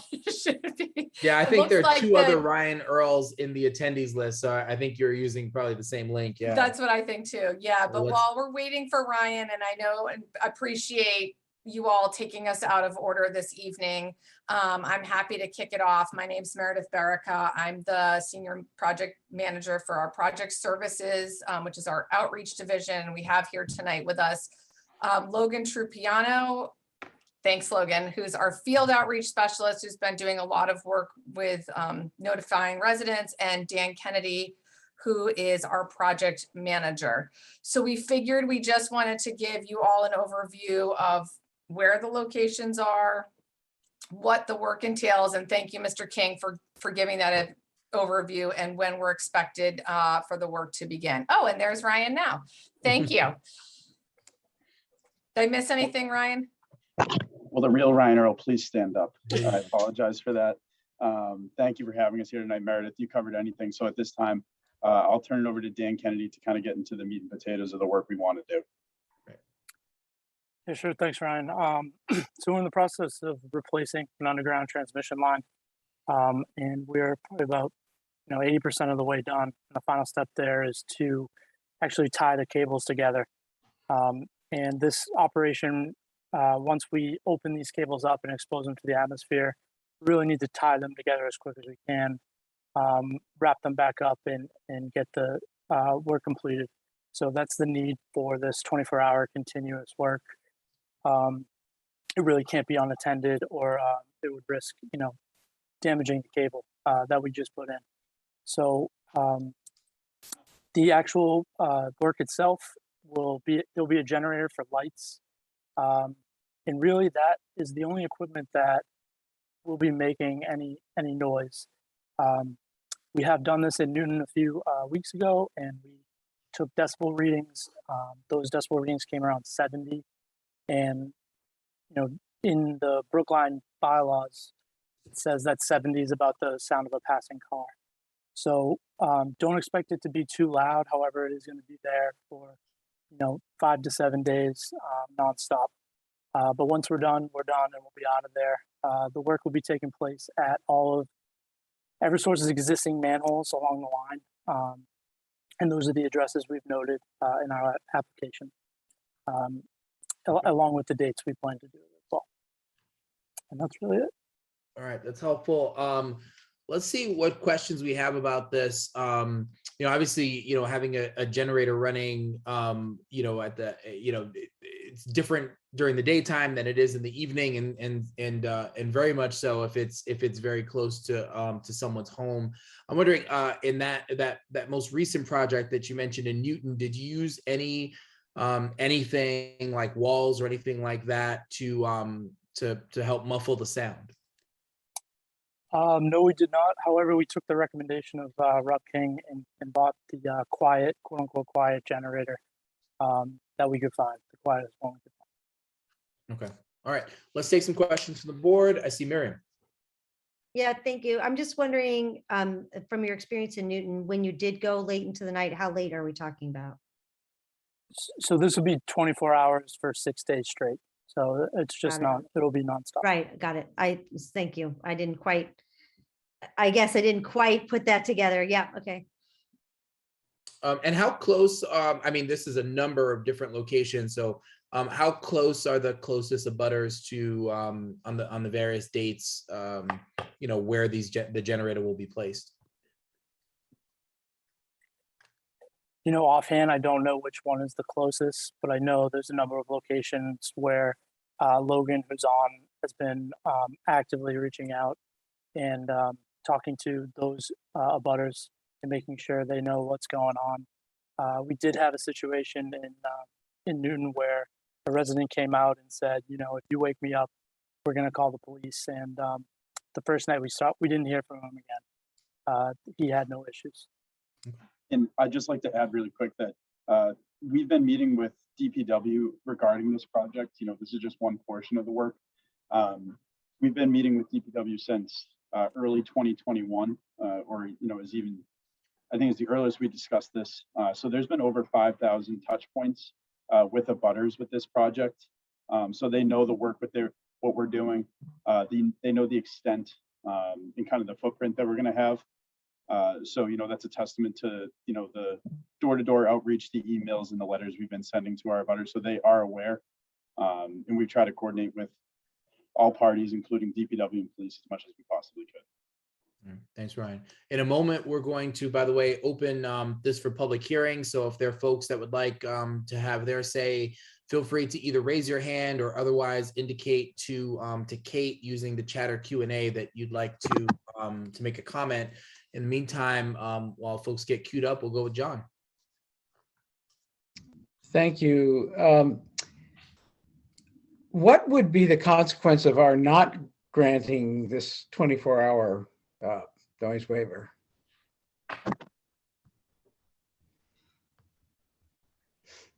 You want to take that, Dan? I mean, we simply won't be able to do the work that's needed to complete the project. We've made a real strong effort to try to complete this work prior to our visitors coming here in June for the golf event. And this work really does support the Brookline. It's a transmission line, so it's not just serving one house, it's serving all of the houses and businesses. And the line that's there is 60 years old. It's dated and needed to be replaced. And we're almost there. We're about 80% done. So yeah, that's would be my answer to that. But I'm asking the question because I'm just trying to get a handle on whether there is any possibility at all of doing this within hours that say, terminate at 10 p.m. and resume at 7 a.m. So the work itself, if we stop and kind of, break down the work site, it really risks ruining the cables that have been installed. They're exposed to atmosphere and they need constant attention and make sure there's no moisture that gets on the cables. We are talking about very high voltages and, should there be something, wrong with the cable, that's a fault and a safety hazard. And it's really critical that we can start this work and finish it in one fell swoop. One last question. Will there be a certain number of, trucks that will be at the site during the work, coming and going, or just coming and staying? Coming and staying, yeah.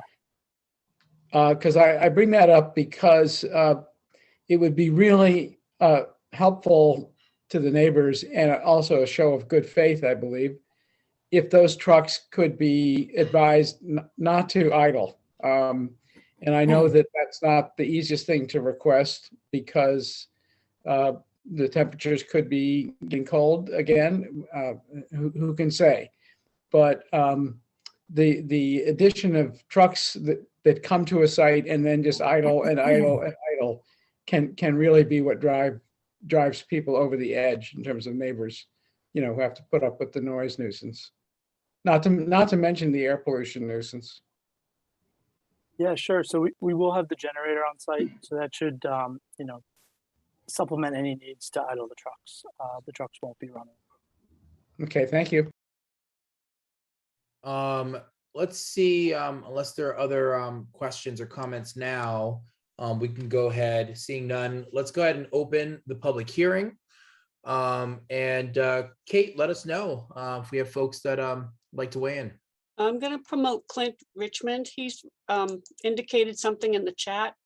Yeah. So we'll see if he wants to speak, and Mike Sandman wants to speak as well. Okay, great.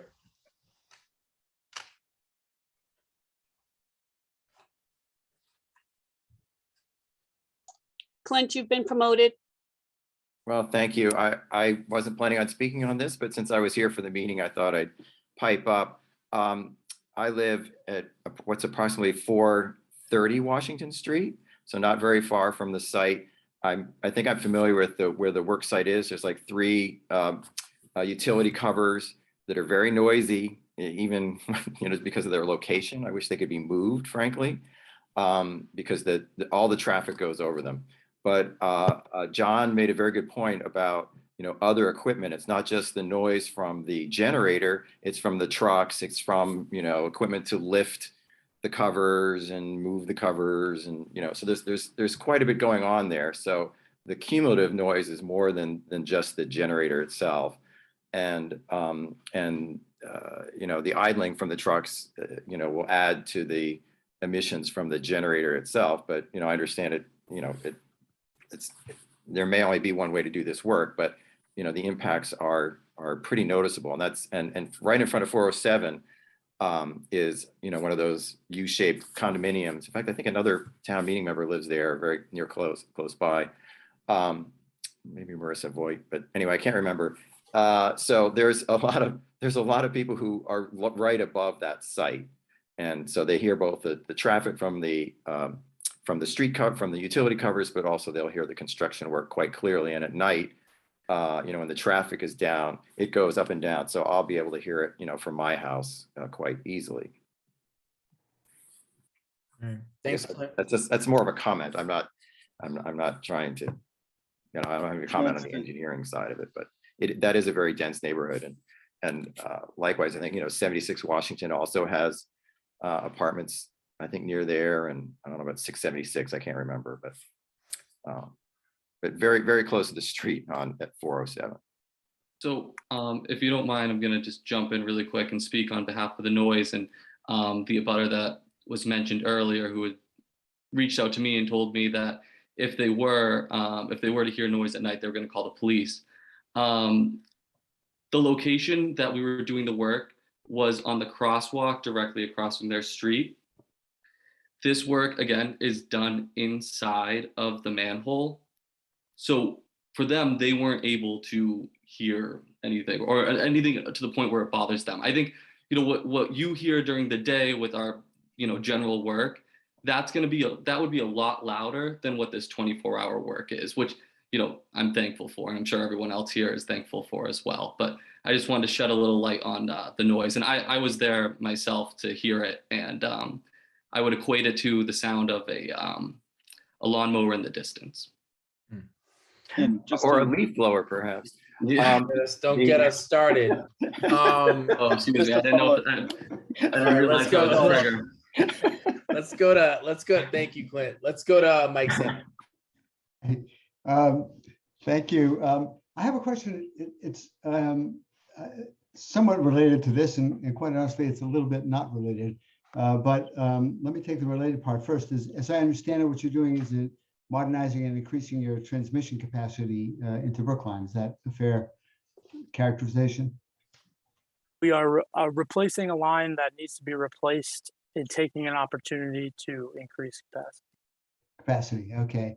And I wonder if you could tell us a little bit along these lines, about the need for increasing capacity in order to meet increasing demand for electric vehicle power points.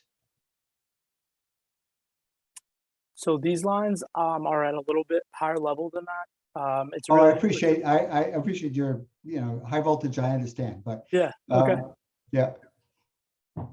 So I don't really feel comfortable speaking to the utility company's strategy in supplementing any type of incoming load that may be expected for electric vehicles or so on. I can speak to that this line is supposed to last 60 years, and the increase in capacity should be sufficient to carry the load for whatever it may be that comes online in the next 60 years as we electrify our grid and our energy system.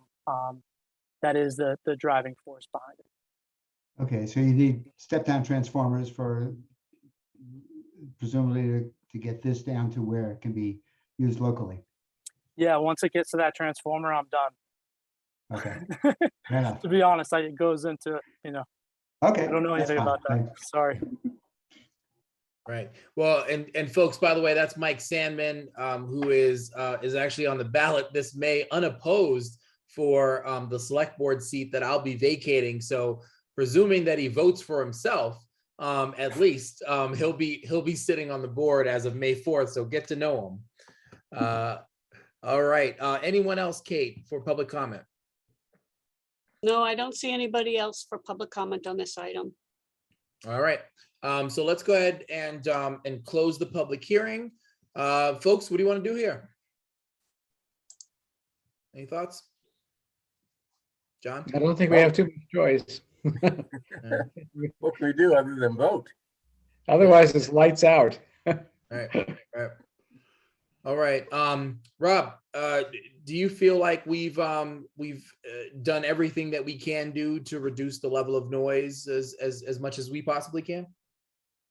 Oh, I appreciated the questions you and the other board members asked tonight, because we asked the exact same questions leading up to this meeting this evening. I think I'm putting my faith in the team that you're having this conversation with tonight, that they've answered all the questions and that they're doing the best that they can. So we are supportive of this work, provided you guys are, and we can certainly put any stipulations that you identify tonight into their permit so that we can do everything we can to protect people along the project route. All right.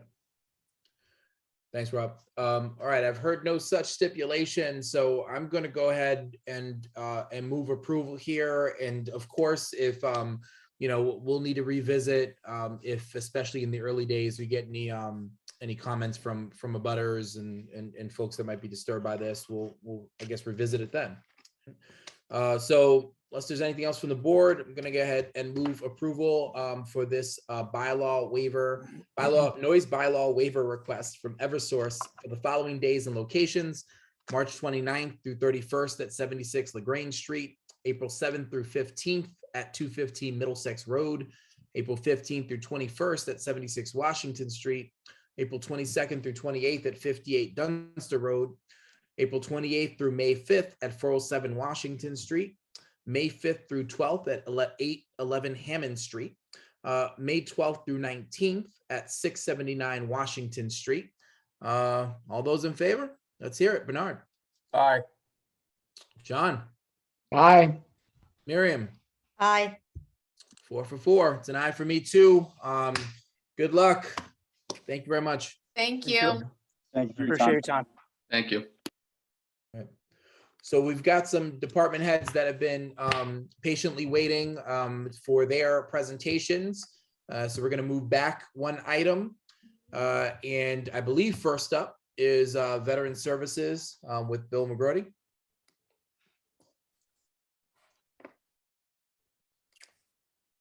See if we can get help. There we go.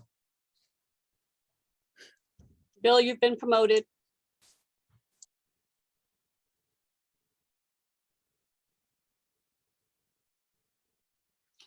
Can you guys hear me? We can. Can you see me? We cannot see you. I don't know why. We'd love to. I'd love to see you guys too. Oh. And I don't know why I can't. Start video. Let me try this. There we go.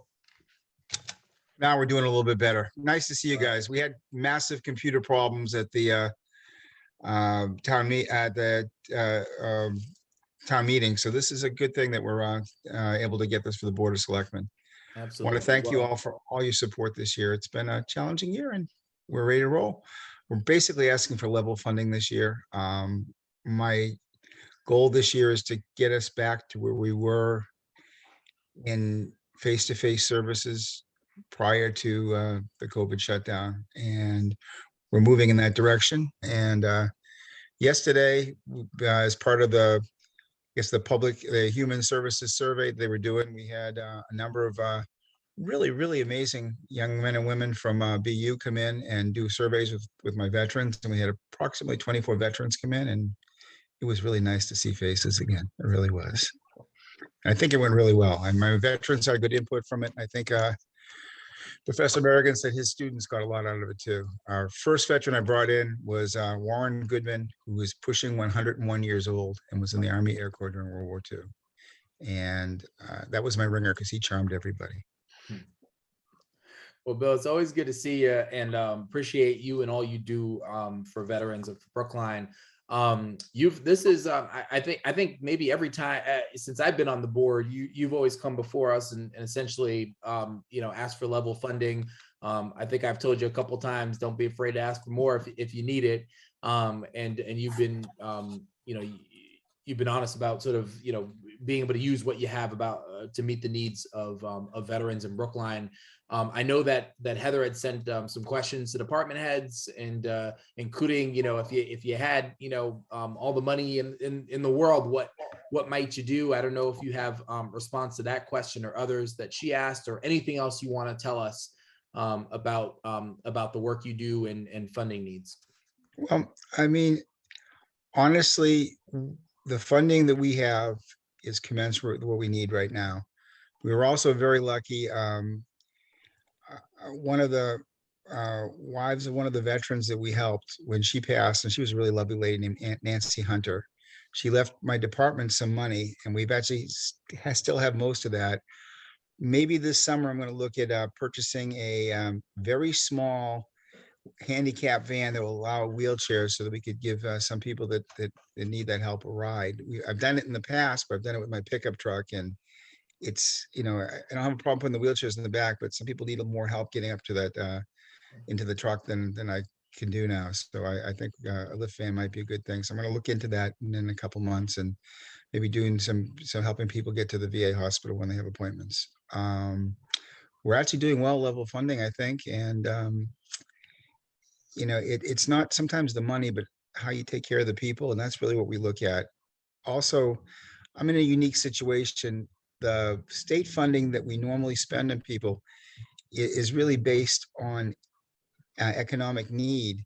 And unfortunately, the cost of living is so high in Brookline that it's skewed, because you can have a lot of economic problems and be making decisions between food and prescriptions and still be well above the poverty level. And we can't help them with the state funding that's available through Mass General Law 115. So what we do is we look for alternate sources, mostly with the VA, Social Security, and we also make sure that they're maximizing their medical benefits through the VA, because that's a real life changer, a real game changer for a lot of our veterans, especially our older veterans. Well, Bill, I'm gonna ask you one more question, and I'll go to John, who I see has his hand raised. There's been some national activity around this question of burn pits and the impact on veterans, including veterans that have served in recent wars and conflicts.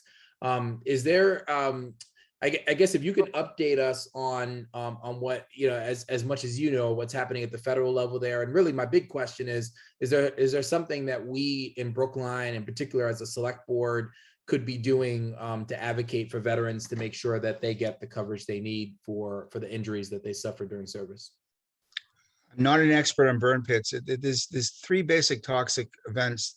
We all know about Agent Orange, how that impacted our Vietnam veterans. And the way they determine if a disease is linked to Agent Orange is statistics.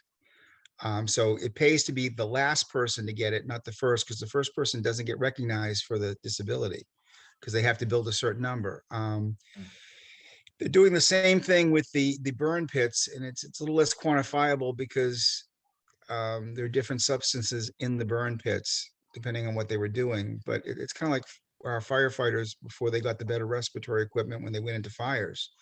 And years later, the cancer rate was much higher than a lot of the regular public.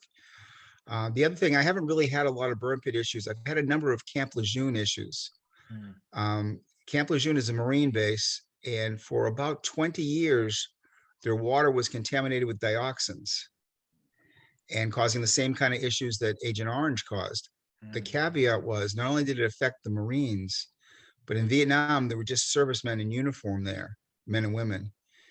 In Camp Lejeune, there were families, and it even carried over to unborn children. So that's a much more complicated process. And we've had a couple of Camp Lejeune cases that we've prosecuted in the last 10 years. And it's a slow and cumbersome process, but we're working through that. The VA, from what I've seen, is still coming to grips with what is related to the burn pits and what isn't. And there was some resistance. They seem to be opening up more and more to to the burn pit issue, but it's a little less quantifiable than Agent Orange or Camp Lejeune because they can identify the dioxins much easier in those events. Okay, thanks for that. It's really helpful for me. Thank you. John. Thanks very much. Thank you very much, Bill. Bill, do you want to just let folks know about something very special that's happening this Friday? This Friday, we have Staff Sergeant Charlie McCacken, who was killed. If I'm doing this out of memory, so if I'm a little off there, I believe it was 1943 in action in an air raid over Romania, destroying the oil fields that were key to the Nazi armies. He was buried, if I'm doing this out of memory again, in Italy, but his body was not identified. And we've come a long way with DNA, and he's been identified. And on Friday evening, I'm going to go down with John O'Day, who's the funeral director that's taking custody of his remains. Sergeant Hyde, who's the casualty assistance officer for the United States Army in Massachusetts, and the Brookline police, and probably the state police. And we'll be picking up his body picking up his remains at Logan Airport and bringing him back to Belleday Funeral Home. The following Saturday, we'll be laying Sergeant McCacken to rest at home finally at the Holyhood Cemetery. He wasn't a native of Brookline, but he was a native of Boston and I believe at Jamaica Plain. So he was our next door neighbor. This is the second veteran that's been repatriated to Brookline in the last 5 or 6 years. The last one was actually a Brookline native. His name was Lieutenant Horowitz. And he was also killed in an when his plane was shot down. His body was recovered at the bottom of the Adriatic with some amazing, the Navy SEALs recovered the bodies from what I understand. And then they did a huge job with DNA at the lab at Pearl Harbor to identify and match all the bones and then find closest living relatives and identify the veteran. And we did a ceremony for him. That family chose to do a very, very private ceremony. The only people that attended were Mr. Kleckner, myself, and John Tynan, who was the VFW commander. The next of kin for Sergeant McCacken are in Pennsylvania. The reason I don't have more details is the family hasn't really given us their wishes yet, at least as clearly as we need. So I hope to be updating you by the end of the week or beginning of next week in exactly how we're going to be handling his interment. Bill, thank you so much. And I would like to just say that the work that you do and the role that you play in keeping faith with veterans and deceased service people is so extraordinary. And to think that it continues decades after their service and after they've made their sacrifice. I hope everyone in town fully recognizes the importance of that role. It's sacred, and thank you very much for being a part of it. And thank you, because honestly, I have a better job than any of you do. I have the best job in Brookline, honestly. And yesterday, when when I had 25 veterans come in that we'd helped over the years, and I tried to do I don't even know what questions they asked. I didn't want to affect the survey, so I didn't do that. I just did the coordination, but I tried to get as diverse a group of veterans as I could by gender, by race, by era of service, and by which service they were in: Marines, Army, Navy, Air Force, World War II through the last conflict, and try to give the students a chance to see that, not just for the survey purpose, but what a chance to teach a bunch of younger Americans what we do as a country. And, when you watch what's happening in the Ukraine right now, you can see the courage that some people have for fighting for freedom and democracy. It's humbling. Thanks, John. Bernard. Yeah. Thanks for everything you do, Bill. And, you're one of these guys who just doesn't want to tout their own horn. But Ann Braga put in the chat box a piece of a message that you received the Veteran Service Award from the Society for Public Administration. So, I mean, that's one of many awards that you've received because of the great work you do. And, you know, maybe it embarrasses you for me to say it, but I think the public should know that you're being recognized, not just in Brookline, but throughout the state and probably beyond. So Thank you very much. Thank you. Well done. Well done. All right. Okay. Well, if there are no other questions or comments, Bill, well, thank you for your time. I would like to make one comment if I could. Everything do. everything I do is on the shoulders of my assistant, Claudia Leon. She works so hard and so tirelessly. And if I was messing with the computer, you would probably be shut down right now. So thank God she's doing all that. And if you really want a hardworking Claudia. person, it's Claudia Leon, not me. Thank you, Claudia, and thank you again, Bill, for all you do. You're an absolute treasure. We're lucky to have you, and hope to keep you. Thank you so much. Appreciate you. Much. All right. Next up, we have our Health and Human Services Department with Sigal Reese. Evening. Welcome, Sigal. How you doing? I'm good. How are you? Good. Good to see you. So I think you've seen a few of these, and I think you know the drill.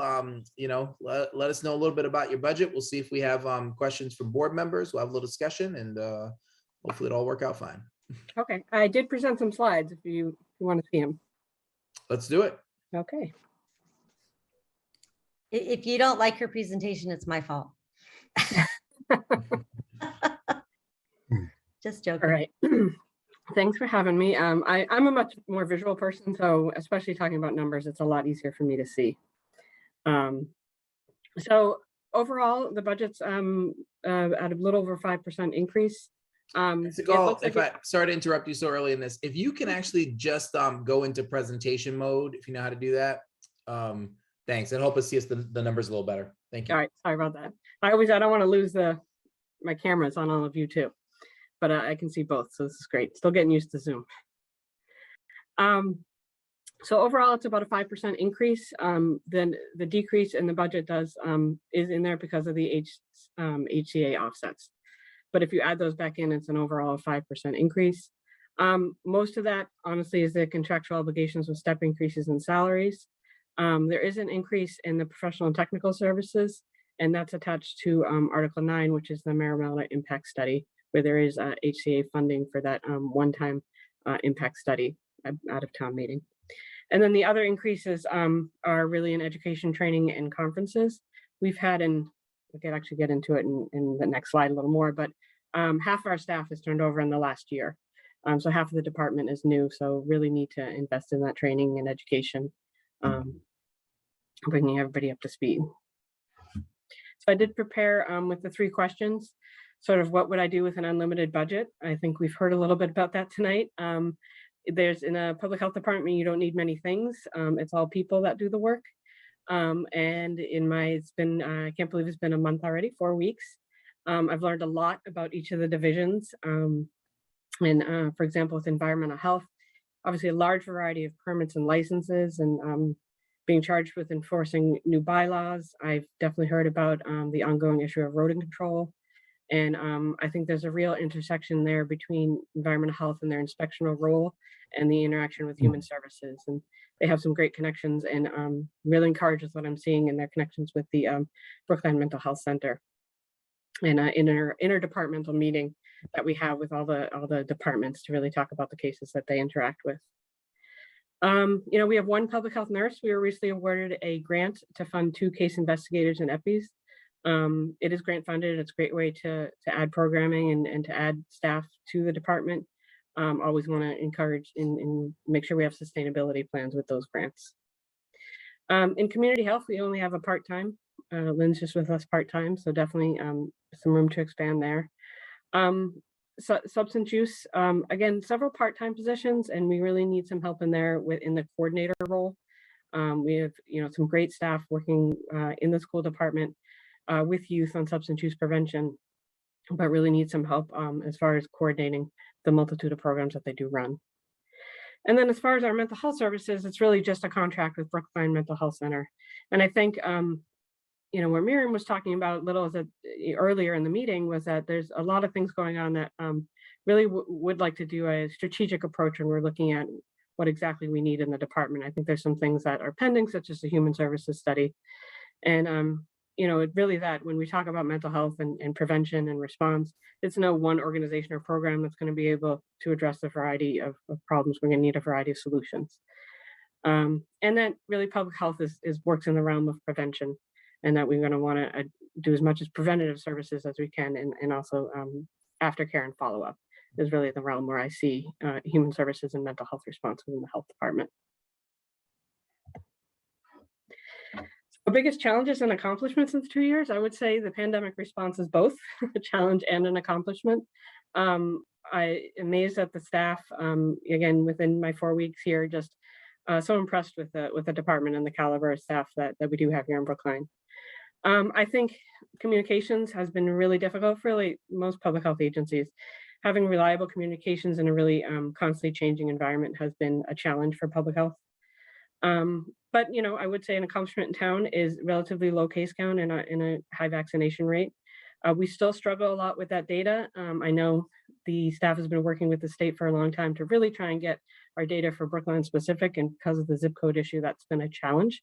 We're meeting again about that tomorrow afternoon to see if we can really pare down and get really good vaccination numbers, and also now looking at really focusing on boosters. And with the news that the FDA is now looking at a fourth booster for 50 and up. So we really want to push our work, because that's our #1 mitigation strategy throughout this pandemic, that once the vaccine became online, that's what we really want to push. Like I mentioned, half the department has turned over in the last year. So a lot of new people, you know, lost a lot of institutional knowledge, but I'm really excited to have new ideas on board too. I think that we have a lot of catching up to do, and that's going to be a big challenge. Many resources were redirected to the pandemic. You kind of have to relearn your job of everything you did before the pandemic. And also meeting the long-term impacts of COVID, and that's mental health, substance abuse, economic hardship on families, and really loss of life and loved ones. Big effect on our community. Where do I see the department in 5 years? So like I said, really strategically grown to meet the needs of Brookline residents. You know, I think we need a targeted approach. These are sort of the things that I feel like would put us in the best position to really understand what we might need as a department to best meet those needs. And we've talked a lot about the human services study, but also hoping to do a community health assessment and community health improvement plan, so that we're really looking at a data-driven approach to identify the needs and also our successes, what programs work. Working on a strategic plan, and I hope in 5 years we're at least on the road to accreditation. We'd like to be as far along that process as possible. And I think using all those, using all the data and that targeted approach will better allow us to address social determinants of health in the community and provide more equitable access to health, and collaborate with our community partners and neighbors, both internally within the town government, but also community groups. And I can go back to the numbers if people have questions. No, I think you can take, yeah, perfect. I'm sure folks will have questions or comments here. And Miriam's first. You know, hey. So first, thank you, Sigal. That was a great presentation, spot on. I thought we had some great we had a great conversation about, you know, where you're thinking, what you're thinking, and how to get there. One of the things I've asked all of the town department heads to do is just briefly talk a little bit about which ARPA proposals you do have in that are your priorities. Just so, you know, you and I obviously talked about them in detail, but just so that everyone else here can get a feel for what our discussion was or what your priorities are in terms of the ARPA funding. Yeah, and understanding the nature of ARPA funding and the 4-year timeline on that. So some smaller project that we submitted, you know, I think our smallest one was replacing the public health nurse vehicle, which was a 2003. So that car is really struggling. Also, as I mentioned in my presentation, looking to do that community health impact assessment and improvement plan. I requested funding for that. Fabulous program that was implemented last year at the farmers market, but the grant was not refunded. And that was a voucher program for access to the farmers market. Very highly utilized, really, sort of hit all the targets of actually the Brookline Community Foundation report in serving under, vulnerable populations, increased diversity at the farmers market. So that project too. And then we did submit a large project looking to increase our staffing. And I think, like I said in my presentation, I really want to take a strategic approach and make sure we sort of do all our research first to understand what our needs are and where the gaps are and what positions we could use to best address those gaps. I think I got them all. All right. Oh, the and I'm SaaS, sorry, the technology. Sorry. We did ask for a substantial amount for technology and software and hardware to really meet the needs of a modern health department. Statistical software as well as survey and data visualization software. And that's something we're looking to do in the immediate. We've might be able to purchase one of the lesser expensive softwares within this year, because I really want to get a data dashboard up on our website around COVID data. So that's one of my short-term goals I hope to get done soon. Great, thank you very much. All right. Thanks, Mayor. Bernard? Yeah, I understand accreditation is very important in your area as well as many other areas. So what would it take for the department to become accredited, and who accredits departments in this area?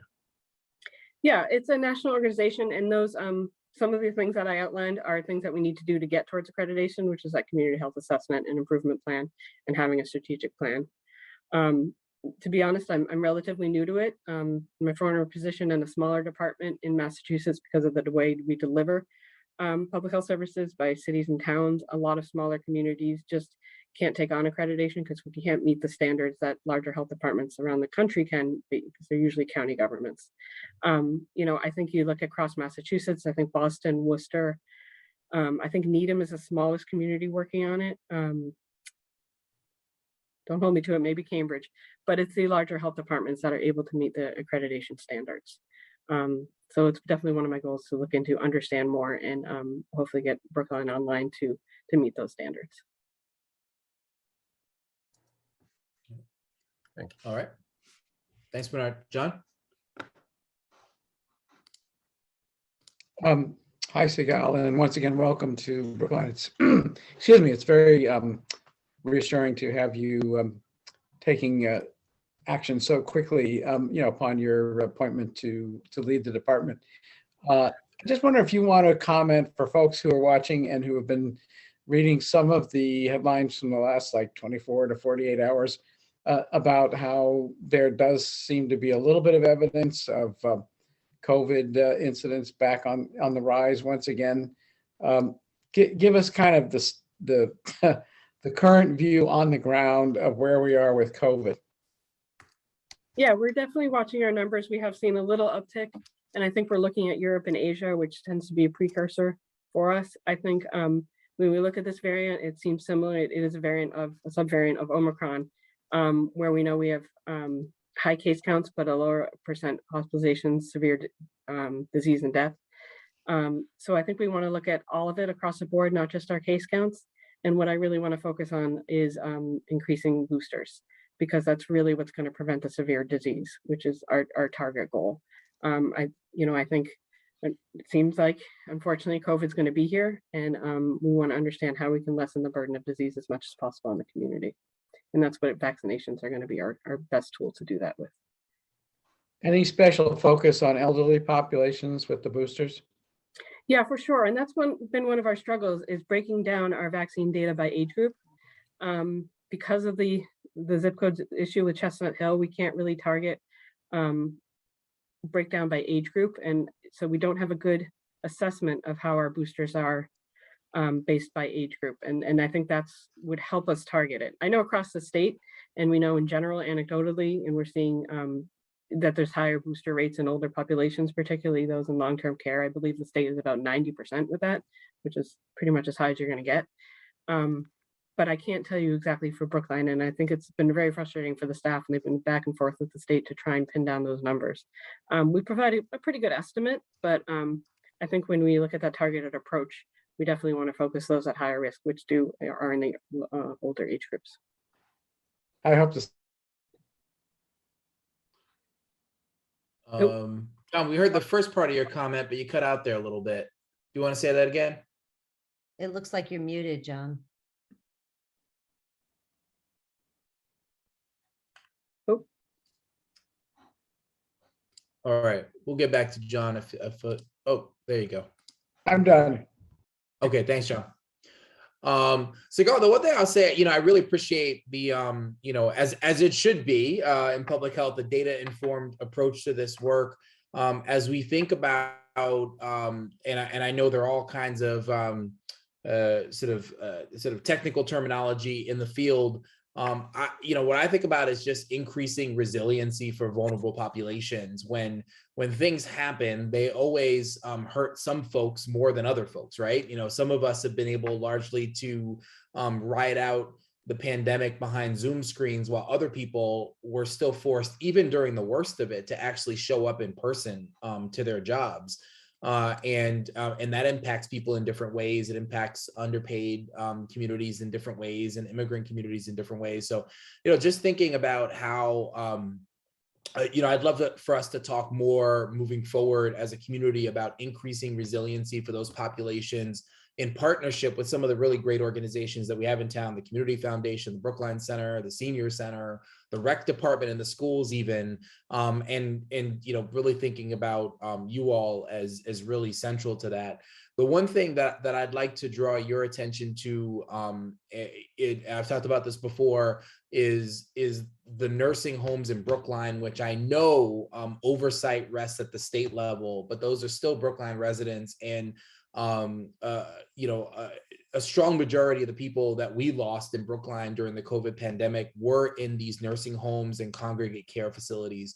And I don't know what else we could be doing as a community. It doesn't have direct oversight over those homes, but it's the thing that sticks with me, and the one thing I think about being regretful about not having done more to save people in those homes. And so whatever it is that we can do to make sure that people in those homes are safe and secure and can withstand whatever comes next, I'd love to see us do that. So I just want to put that on your radar. Great. Yeah. All right, any other comments or questions from the board? All right, well, there you go. Look at that. Thanks so much. Good seeing you, and we'll keep talking. All right, thank you. Have a good night. All right. Getting back to our agenda, we now are at item number 9, which is a wage theft discussion. This is something that I added to our agenda with the blessing of Mel and our chair, Heather. And it's related to a discussion of wage theft policy. There's information about this in our packet, was also directly sent to board members. Essentially, let me just tee this up. I'll see what you all think about it. And my hope is that that we can move forward. The action item tonight would be to request that our town council and procurement director look into this as a potential policy matter that the board can take up moving forward.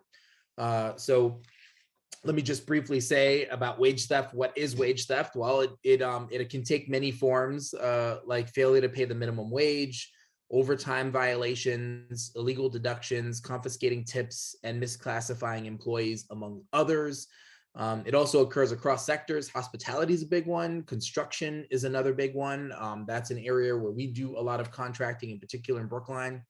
And of course, those who can least afford to have their wages stolen by employers are the ones, the ones that it most often happens to, which are low-wage workers who are more likely to be women, people of color, and immigrants. The Attorney General's clawed back successfully some of those stolen wages each year. There's also a bill in the State House that, if enacted, would strengthen the AG's power and also increase employer accountability.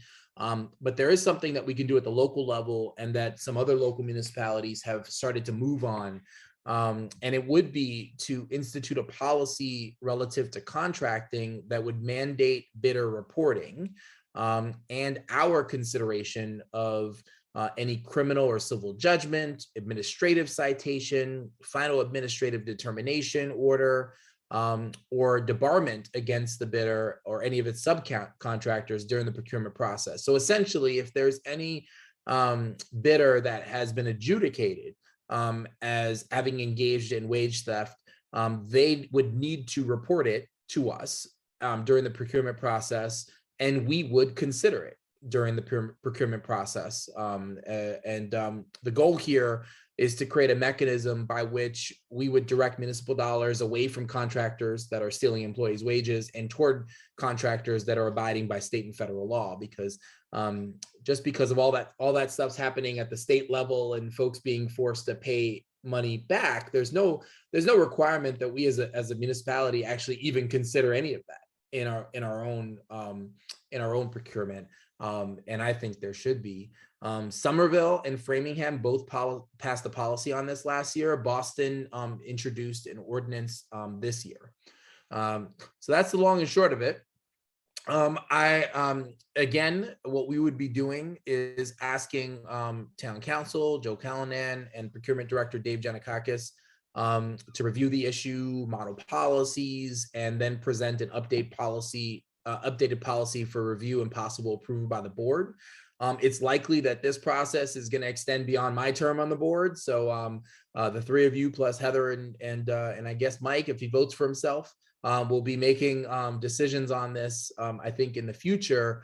But this is something I first brought to the town administrator's attention in 2019 as a new board member, and then of course COVID, cannabis, policing, everything else sort of delayed me bringing this to the full board for discussion. But I'm in my last month, essentially almost on the board, and I've considered unfinished business, and it's something I'd like to get the board started on and considering. So Mel, do you have more to say on this? Sure. Yes, Raul, you have brought this to our attention in the past, and I have obviously been aware of it and looking at it, and we're happy to take a harder look at it and present the full board with a more formal review. So, clearly, wage theft is an issue that we're concerned about. Wage theft is not good. Any theft is not good, and it has significant impacts on the employees who are being victimized, as well as our whole process if things don't work well. But to be clear, I believe this ordinance or this proposed policy would affect only those entities who contract with the town. So I want to be clear that this is not intending to create a local enforcement mechanism for private activity between parties. The state labor office, as well as the federal government, does have enforcement jurisdiction there. So what we're talking about is creating policies and practices that would help us avoid doing business with such parties, or to avoid that activity. So I'm happy to look at it if the board so chooses. Thanks, Mel. Bernard. Yeah, I was wondering if we already have a policy with respect to debarment. I'd be surprised if we didn't, but maybe we don't. That's one thing. And I mean, I'd like to learn a lot more about this. I really don't fully understand the issue. I know the Attorney General claws back a lot of stolen wages, and I'm wondering whether that's whether anything we do is going to enhance that. And just so many questions that I have. But the general idea is obviously something that anyone supports, or everyone should support. But anyway, the first question is, don't our regulations currently prohibit working with debarred firms? I didn't have a chance to look at it, but I'm surprised if it didn't. I don't know the specific answer to that. That's something obviously we would take a hard look at. Thanks, Bernard. Thanks, Mel. John. What would happen currently if there was a contractor that was not meeting the obligations in terms of wages and minimum wages, and that was brought to the town's attention?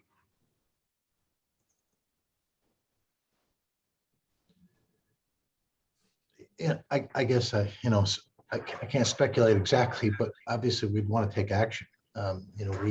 If there's somebody violating a state or federal law, I think the town would obviously not want to do business with that company. I just don't know the specifics. Thanks, Mel. I mean, I asked the question for a reason, which is simply to raise the question of whether we're simply adding the appearance of doing something, which in fact is something we already do.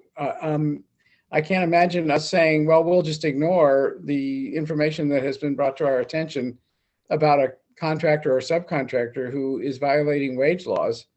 And I do know it was in the introduction of this topic that the Attorney General already pursues these cases.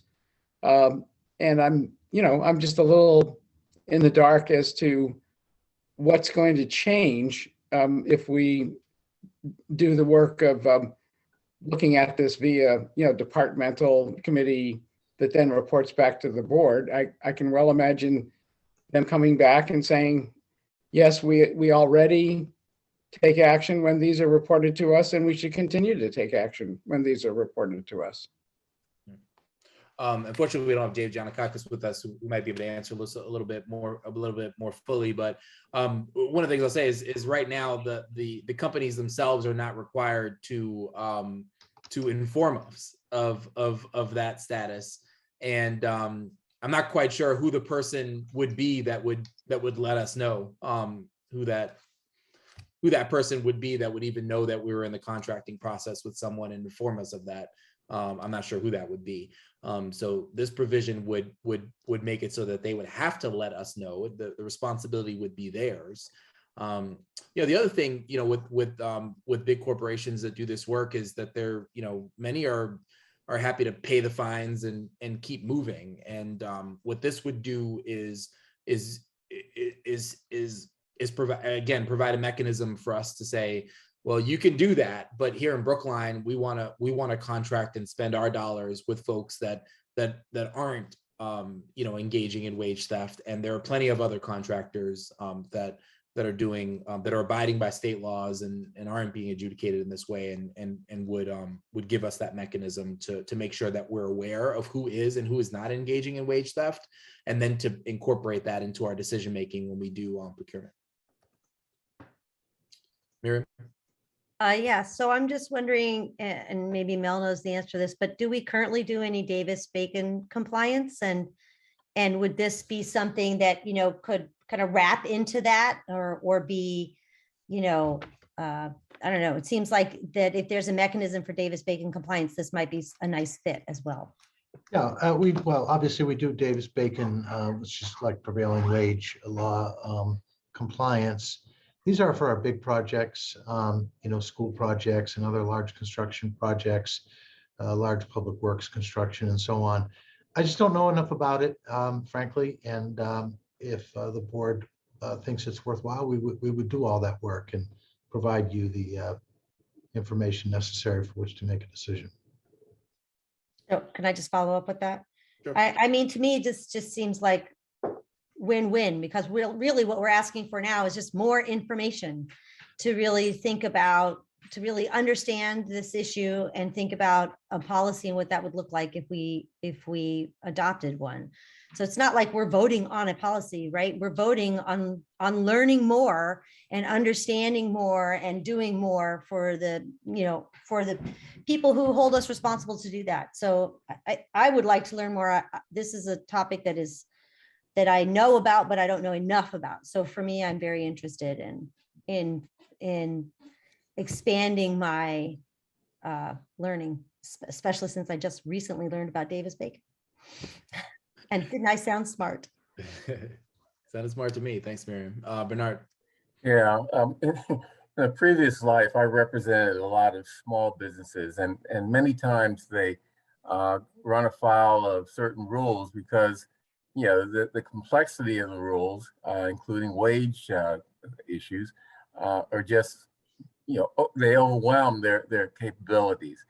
And maybe those companies shouldn't be in business. I think that's a legitimate question. But I think that hopefully someone is looking at the impact of state law mainly on smaller, particularly minority businesses. Maybe those businesses shouldn't be in business. I mean, that's a legitimate question. But we really should know the impact before we move in a direction like this. But I guess all I'm saying is, there's a lot more that we need to know about the impact of this than I know anyway. Yeah, that's a good point. I'd say also that to the extent that we contract with small businesses, the board can tailor a policy that would include that as a consideration. So I think from what I've seen, and again, we need folks to do the work on this. These policies can, again, create this mechanism where the board considers this, but doesn't necessarily lock the board into, to a position that for one reason or another might be untenable. Maybe it's a bad idea to, to hold, I don't know, X pizza shop that we might be, getting pizza from for meetings to the same standard that we hold a, multi-million-dollar construction company. And those are the kinds of things that I think through the process, with the help of town council, the procurement director, the board be able to figure out. All right. You okay with us moving forward on this? I mean, essentially the cost at this time is some of, well, either Joe's time or somebody on Joe's team and likely Dave's time. Y'all okay with that? Sure. Sure. Okay. Yes. All right, great. I'll work with Mel and Heather to find just, I don't know, craft a work plan and create a time when those folks will come back to the board. And again, it may be and likely because we've got, I know, a lot of work to do in the lead up to town meeting. It might be sometime this summer, but I'm hopeful that can move forward. So so thank you all for this. I think it's important. Sometimes it's just helping us get more on the right side of things. And if this helps us do that in some way, large or small, I think that's a good thing, and it's worth the use of our time. So appreciate y'all. Thank you. Thank you. All right. So next up, here we go. We've got some warrant articles, a public hearing on warrant articles. We've got just a couple. We're going to do warrant article 21 first, which is on community aggregation. And so let's get those folks queued up.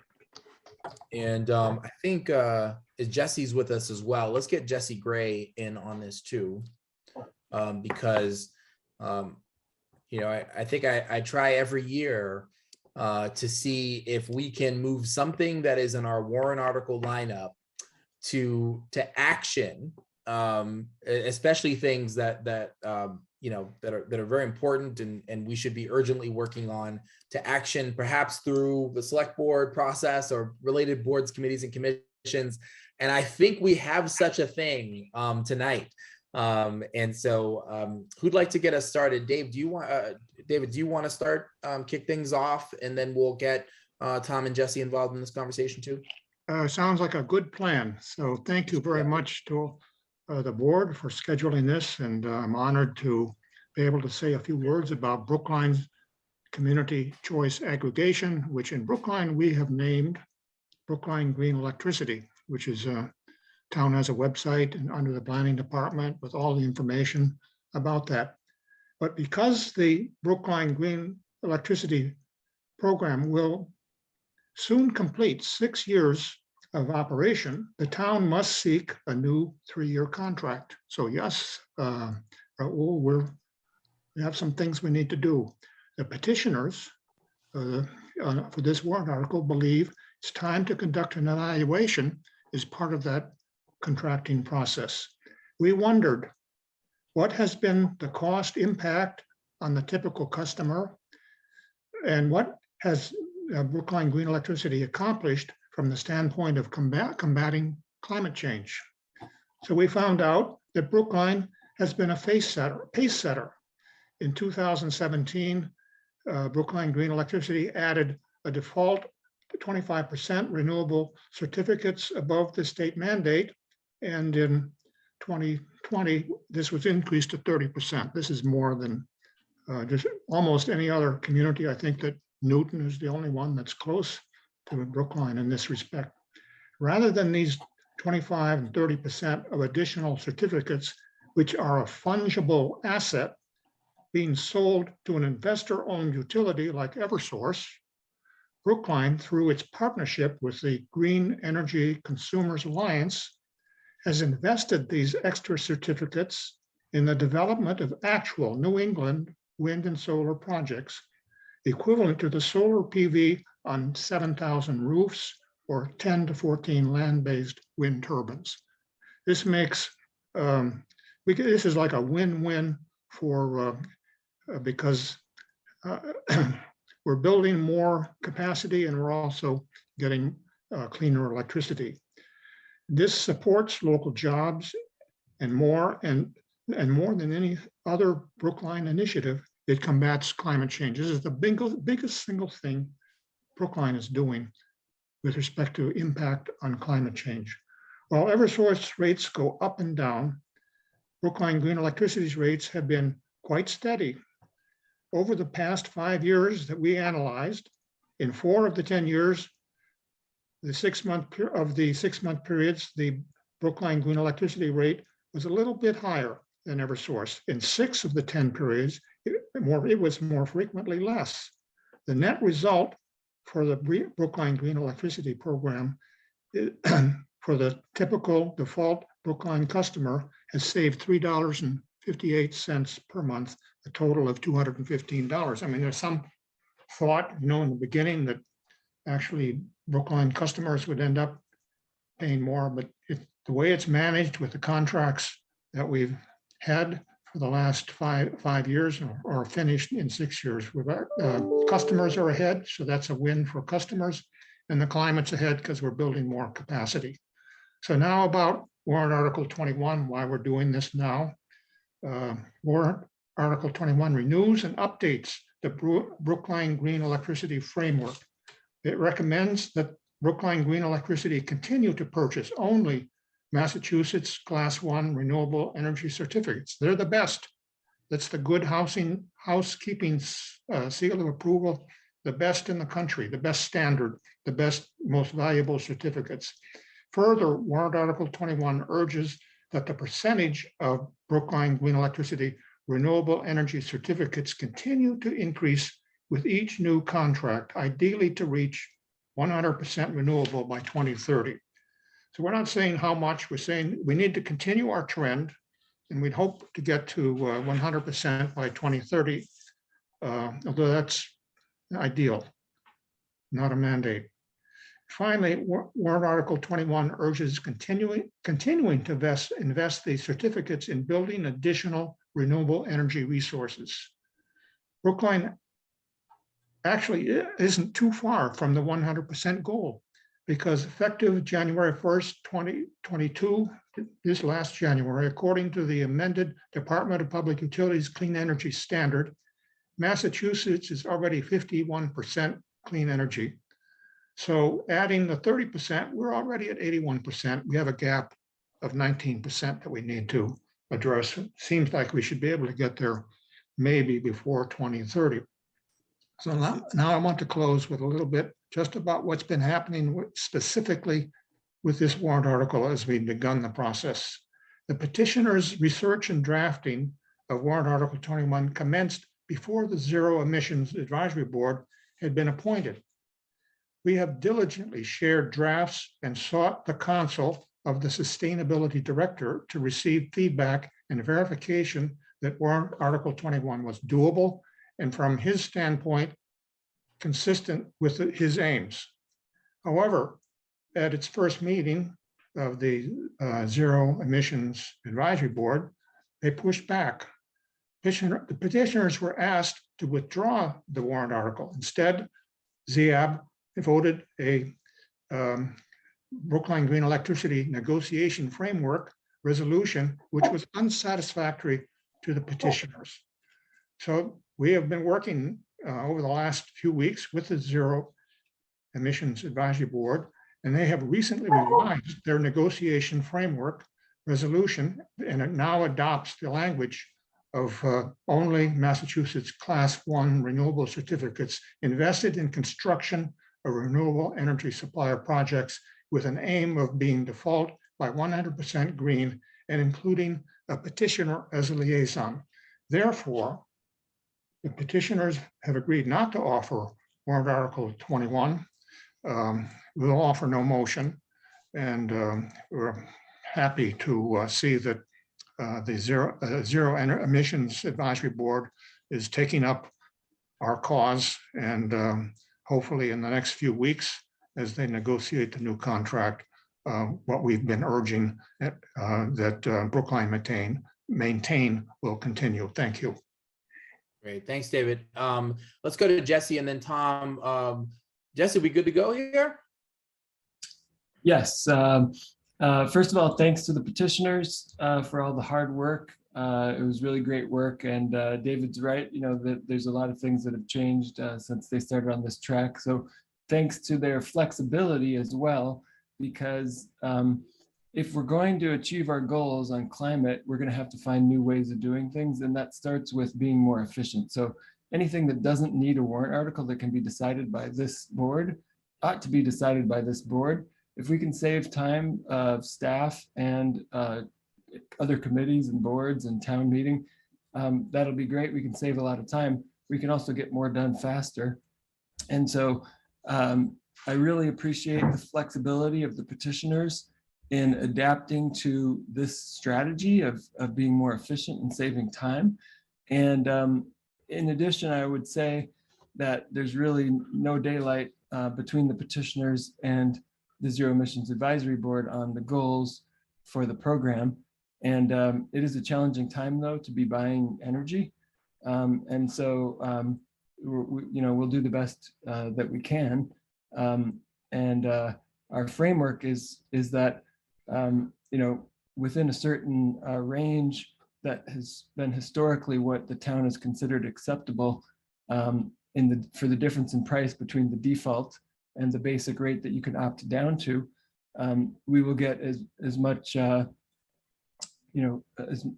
cleanest electricity that we can get within that historically defined price range. So yes, in short, we're good to go, and I could not be more pleased that the petitioners have agreed to withdraw the warrant article as well. Right.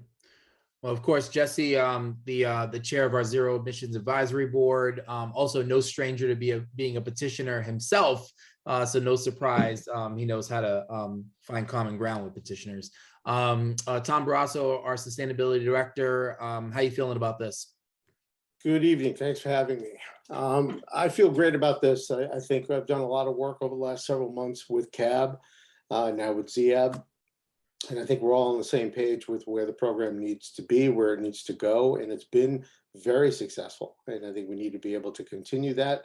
And I think what we've got in front of us will do that. And you should have received a very detailed packet in your package tonight that explains a lot more detail about some of the questions that I think you and Heather had. And hopefully that will shed some light on that, but we don't need to go into the nuts and bolts and nitty gritty of that this evening. I think we're definitely all on the same page with where we need to go. That's very helpful. Thank you. Our family's actually opted up to 100%, although we didn't get one of those nice lawn signs. Apparently they've run low on them. So maybe one day. We have some more. We can get some more. I'd love it. Bring it on over. I'll go pick it up. So we have some hands up. Let's start with Miriam. So this is just not a space I'm intimately familiar with. And Jesse, you said it's a hard time to be buying energy. So I'm just curious why. Well, number one, the war in Ukraine has really affected the price of gas. And unfortunately, when you're buying electricity, oddly enough, and very counterintuitively, when you're buying electricity in long-term markets, so you're buying a long-term contract for electricity, the price nonetheless varies seasonally with the price of natural gas, because that is the marginal fuel still for electricity in New England. So it has to do with the price of natural gas, which has gone up. It was already high and it went up even more with the war, but hopefully because we're doing this well ahead of the end of our contract, we will have the flexibility of going in when the time is right. But we can just do the best we can. Thank you for that explanation. I would not have pieced that together. Thanks, Miriam. We're going to go to John now, and I haven't forgotten that this is also a public hearing. I know there's at least one member of the public who wants to weigh in here, and we'll definitely get to you. John. I just want to point out what might be obvious, which is Brookline, excuse me, is extremely fortunate in having an abundance of people who understand this stuff. And I'll be one of the first to admit, if not for them, I wouldn't understand this stuff. I'm not sure even with them I understand this stuff. But David gets it, Jesse gets it, people like John Harris get it, people on ZAB, Wendy Stahl, Mothers Out Front, others. And they're working hard at getting Brookline in the forefront of doing everything we possibly can to respond to climate change through changes in how we energize everything we do in town. So I just want to make the point that sometimes when you have people of that nature and that many talents in your town, the best news is, yes, they've got a proposal that they're bringing to town meeting. And sometimes the best news is they figured it out administratively and we don't need to bring it to town meeting. And this is one of those occasions when the latter is true. As long as they stay on course, and they seem to be well on course, this one won't need to go through the town meeting process, but it will get to the finish line, and perhaps we'll get to the finish line more efficiently and sooner. Thanks, John. All right, I want to now open this. I see you, David. Let's see if we can open this public hearing. I know John Harris has been waiting to say something. Let's hear from John. Anyone else who wants to speak on this? So Kate, if you can get John promoted, and then we'll get to those comments, David. John, you've been promoted.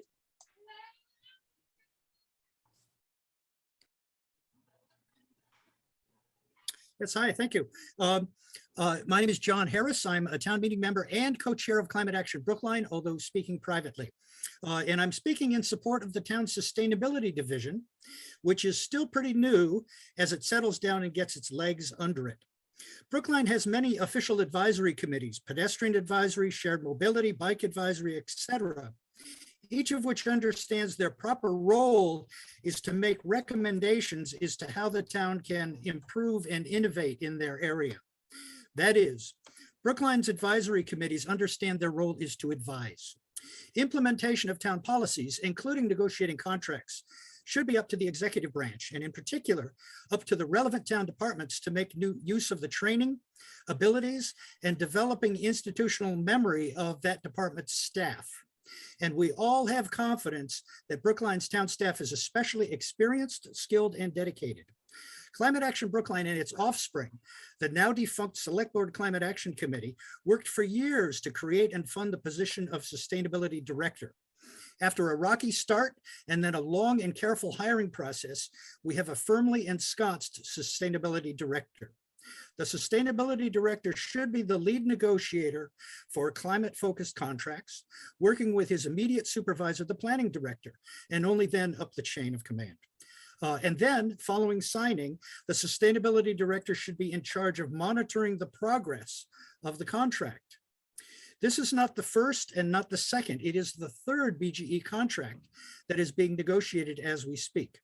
As our response to the climate crisis matures, we all have to get used to innovations being managed quietly and competently, with oversight, of course, but without a lot of fanfare by town staff. BGE contracts should be handled according to town procedure. To conclude, Let's let advisory committees advise and town staff implement the decisions of town government. We have a sustainability director and a new planning director, both of whom are firmly committed to climate solutions. Let's let them do their jobs. Thank you. Thank you, John. You're here. Okay, are there any other members of the public that have indicated they want to make comment? At this point, there are 12 attendees and nobody has their hand raised or indicated they want to speak in the chat. All right, we'll keep that open for a moment. In the meantime, we'll hear from David and then try to figure out what we need to do next. Just a quick point of clarification. I mean, we knew very well as we were drafting the warrant article and working with Tom Barrasso that it was, and actually we were urging that the negotiation process begin in the spring, because in the past, that's been the most favorable time. We were advised by the experts we gathered and consulted. So, you know, the fact that we were going to town meeting with this we didn't believe, and I don't think it's the case, would hold up or hamper in any way the work that the executive, the sustainability director, and everybody needs to do. But there was one particular data point that we found from our analysis, which has to do with it. We've been in a very sweet spot of actually both combating climate change and allowing the default customers in the Brookline Green Electricity to actually be paying slightly less than they would if they stayed with Eversource. And that's always the question. In order for us to have the potency to go out to suppliers and have the leverage to get a good rate, we need a lot of customers. We're bringing them business. So we want to maintain broad participation in Brookline. We don't want Brookline residents dropping out for some other alternative. So this was, I think, the bit of information that we were able to contribute as the sustainability director and others negotiate the contract. Thank you. All right, thank you, David. All right, we're gonna head. I don't see any other hands up, so we're gonna go ahead and close that public hearing. Mel, what do we need to do here with a warrant article that's not, it's gonna be moved as no action? Do we need to take a vote here? I don't think so. Okay. All right. Well, if we need to, we'll do it at some later date then. Glad that all parties have reached agreement. Glad we're moving forward on this and getting up to 100% as soon as practicably possible. Of course, I will say just making sure energy prices are something that that hit low-income customers particularly hard. I actually submitted an ARPA proposal around utility debt and eliminating utility debt for Brookline residents. Utility debt has increased significantly since the onset of the COVID pandemic. That's electric and gas debt. And so in any case, it's something that we need to keep an eye on. So, certainly I fully support, opting us to up to 100% as soon as practicable. But let's make sure that we also have a plan to make sure those that are underwater on utilities, don't lose access to heat and hot water and the things they need to survive. So let's make sure that's part of the plan too. And I'm glad we have our environmental justice seat on the Zero Emissions Advisory Board that I'm sure we'll keep an eye on that as well as the rest of the team. So thanks, everybody. All right, let's keep talking about the environment though. We've got another warrant article 25 on single-use plastic. This is being brought to us by Clint Richmond. So let's get Clint back promoted with us to talk a little bit about this. We received a number of emails over the last couple days about this particular warrant article. Clint and company, I see Dean, I see Louise. Please, or whoever's taking the lead here. I'm gonna start, Raul. You did great. Please tell us what this is. Also make sure we know what it is not. What's covered, what's exempted, those kinds of things. And let's hear it. Okay, thank you. Thank you so much. I've been on the call for an hour or so, and it's very interesting. You folks have a very interesting but difficult job. Thank you very much for what you do. So I'm going to start out by just introducing myself, giving one quick comment, and then turning it to Louise to introduce herself, and then closing off with Clint, who has his slideshow to show you with all the details. So this is the Single-Use Plastics Reduction Act. And my name is Dean Cody. I've been a member, a resident of Brookline for 35 years. My grandkids go to the Lincoln School. In fact, they were with your son or daughter, Raul, and in third grade there for a while before you moved. I'm a member of Mothers Out Front. I co-lead the Zero Waste team with Mothers Out Front, and I'm also on the Solid Waste Advisory Committee. So thank you very much for having me. I do want to make a comment, and it's a phrase that keeps coming to my mind as I think about climate change. And the phrase is an inconvenient truth. With a climate crisis upon us and our desire to leave our children and grandchildren with a livable future, it's an inconvenient truth to many of us that life will not be business as usual. And that's the way it's going to probably have to be. I believe now we must prioritize the environment, our water, our air, and our soil ahead of our individual and collective needs and wants. So that's what I think about when I think about the climate. I'm going to turn it to Louise to introduce herself. So Louise, you want to take it away? Hi, I'm Louise Bowditch. I also live in Dean's Neighborhood Precinct 5. I've lived in Brookline for about 47 years, raised kids and grandkids in the public schools. And I'm also a member of Mothers Out Front, an activist for many years in the environmental zone. I'm really happy that Brookline is a town that has a single-use plastic ban. Unfortunately, COVID has made it impossible to enforce this ban. And the one thing I want to say tonight is, let's get going with enforcing what we have on the books. And then let's turn to expanding what we have on the books. Clint?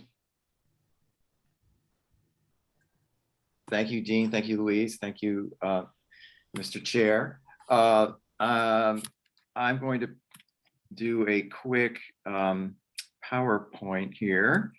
I don't know how much detail you all want, but I've got a few slides here and I'll try and go through them quickly. So let me turn on the screen sharing here for this. And I'll go into. Good. Oh. Can you see it okay? Yeah, we had full screen, now we don't. If you can go back to presentation mode. Oh, sorry. All right. I was hoping that would. That's perfect. I can't see quite as well, and I can't see my notes, but we'll proceed. So we're shifting the conversation a little bit here with plastics. Our existing bylaws regulate bags, which are secondary packaging, and food packaging used on site by restaurants. This warrant article is going to address products that are made intrinsically of plastic. In other words, it's prepackaged with plastic, made with plastic. So, but I wanted to select some of the newer and more specialized products, move away from the restaurant sector, which is struggling obviously with COVID and so forth, and look at a few retail store products, but not too many per store, because we don't want to have a heavy burden for the health department, which is going to be enforcing this.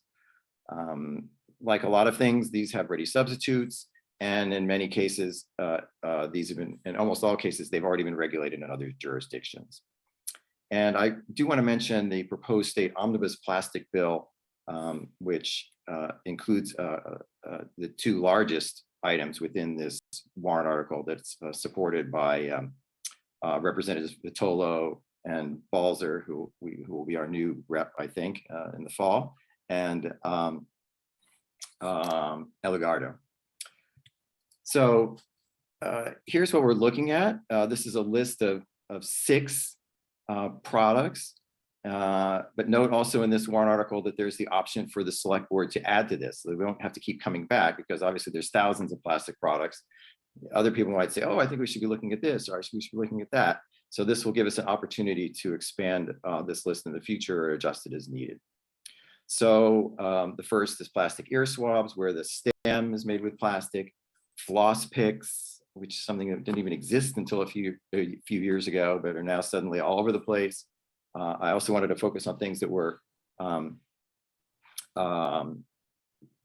frequently littered. Once you start looking for those floss picks, you'll see them all the time everywhere in Brookline. Microbeads, plastic wet wipes, plastic balloon sticks, which actually aren't too frequently found, but are banned in France. So, you know, I want to try and follow the lead of other jurisdictions and also prevent them maybe from becoming so popular in the US.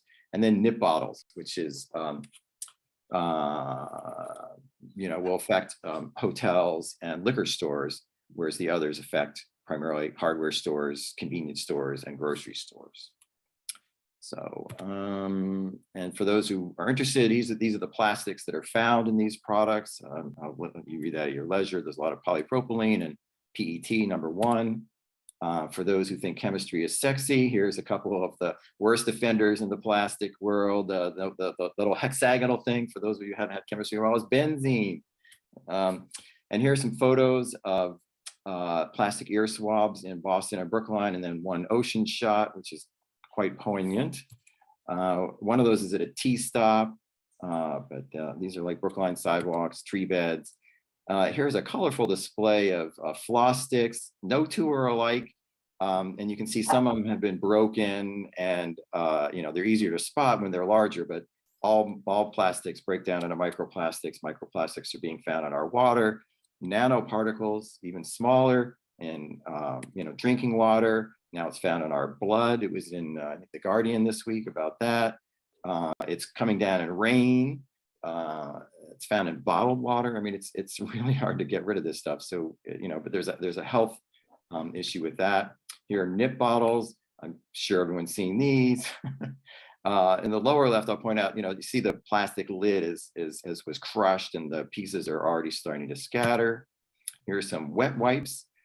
This bylaw does not cover medical wet wipes, those that are used like in a medical setting that have to have medical approval. These are, you know, for like those of you who are new parents, you might be using wet wipes. Again, something that didn't even exist when my kids were born.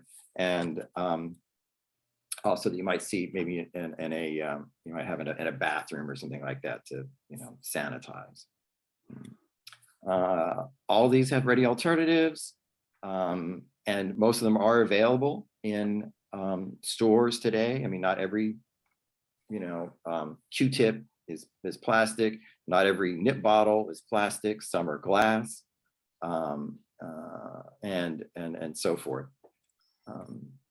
You know, I'll be providing, you know, detailed information to the health department on, you know, what to look for and how to enforce this.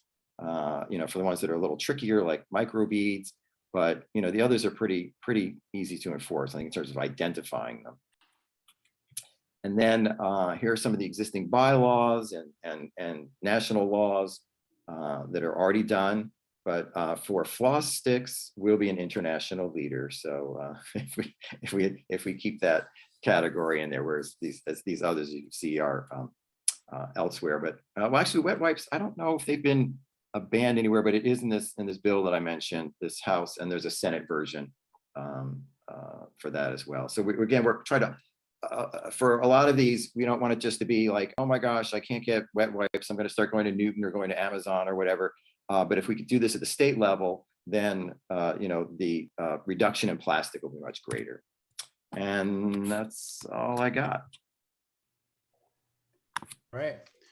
Well, thanks, team. Let's stop sharing if you can, Clint. I thought I did. Oh, here we go. Stop share. There we go.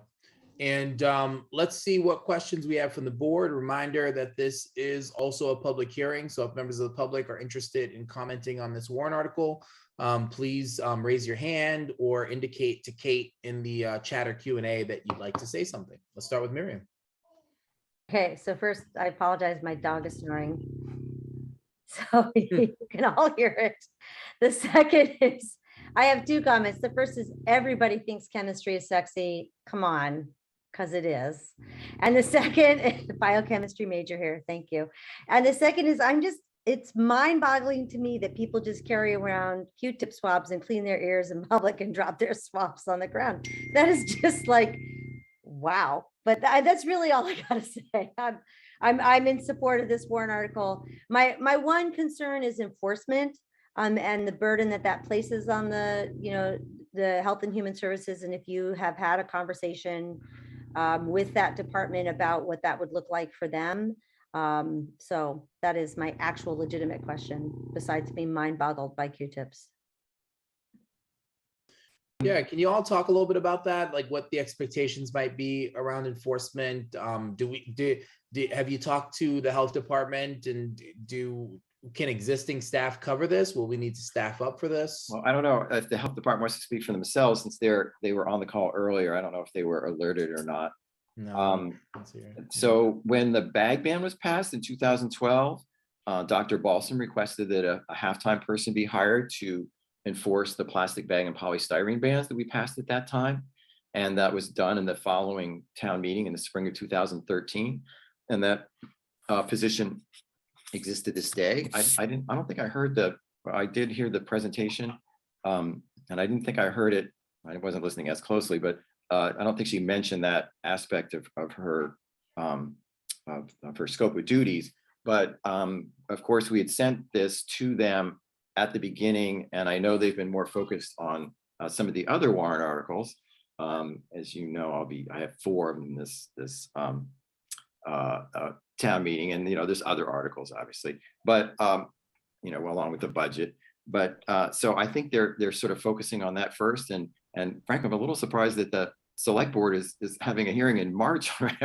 Otherwise, we're good till April here. But so they're aware of this article. They were sent an early copy, but I haven't heard anything directly. I know that I think it's sort of on their list of things to do. But from my vantage point, I think they've been, despite Louise's misgivings, they've been pretty good about most of the cases, and that we're really seeing a compliance for a large percentage. The goal isn't always for 100% compliance, but some of it is to raise awareness, and to the extent that we can reduce, it's good. And like my son and his wife didn't even know that the wet wipes that they're using on their children, on their baby, was plastic. So there's a huge education gap here. So I think that we're performing a service by even raising this issue. So even if the warrant article doesn't pass, so but I hope it does. Does that answer your question, John? I think it was my question, but sorry, Raul. Yeah, sorry. John's coming next. No, I think that's really helpful, and I think Miriam's question. Sorry, Miriam. Yeah, what a great team you guys are. But no, I think mansplaining happening here. I think that's true. I think that it's helpful to hear that, and I do think that at some point, of course, the board will need to hear from our health director on the enforcement piece directly. But we do have time for that. I think one of the reasons we're hearing this so early is because I think generally, in principle, board members and the community agree that we need to accelerate ourselves toward a future that we know needs to happen, where there is much less plastic in our communities, for all the reasons that you all detailed. Of course, the question is, is that, what are the particular details of this warrant article? And, I think it's good that we're hearing this now, and with the opportunity to have the time to suss this out a little bit. So let's go to John and then Bernard, and haven't forgotten you, members of the public. If you do want to weigh in, please raise your hands or let us know. John. Thank you to Dean and to Louise and to Clint. Yeah, I see these 3 as being sort of what David and Jesse and people like, let's say, John Harris were to electric energy and the need to sort of green up in Brookline. These 3 are to plastics. And there was that famous line from Dustin Hoffman film where, you know, he's a college graduate and the guy pulls him over at a cocktail party and he says, "I have one word for you, plastics." And that was way back in I would say the 1970s probably. And boy, was that true. And if you think that the fossil fuel industry does not have our interests at heart with what they have done to the climate through the burning of carbon, they do not have our interests at heart in what they have done through the introduction of plastics into everyday life everywhere, across the oceans and around the planet. We are so burdened now with the plastics that have been produced and that have now been introduced into our environment that undoing this is going to be as big a challenge as undoing the damage that was done to the climate through the burning of carbon. So thank you, Clint. Thank you, Dean. Thank you, Louise. I think the question most people probably have on their minds is, wouldn't it make more sense to do this statewide at the state level? And you're right. And so get behind pressure on the state legislature to adopt what has been put in front of us here tonight in Brookline. That's the answer to that question. And thank you for these three for bringing this to us tonight. Thanks, John. Bernard? Hi, Clint, as you know, I always ask you the following question. Have you looked at or have you talked to some of the people who will be impacted by your warrant article? And while I agree that most of these things here really should not be in the market, and I see, for example, single-use floss picks all over the ground, which is kind of disgusting. Maybe we need to have an educational program of what decent people do. But I'm wondering about the plastic ear swabs and the plastic wet wipes. Now you say that you're excluding those marketed for medical applications, but a lot of these applications are actually in-home medical applications. Have you done any inquiries of, I guess, doctors? I don't know who else you'd talk to, or doctors or medical organizations regarding what the impact of a ban like this would be, and what are the practical options that people have for in-home medical procedures?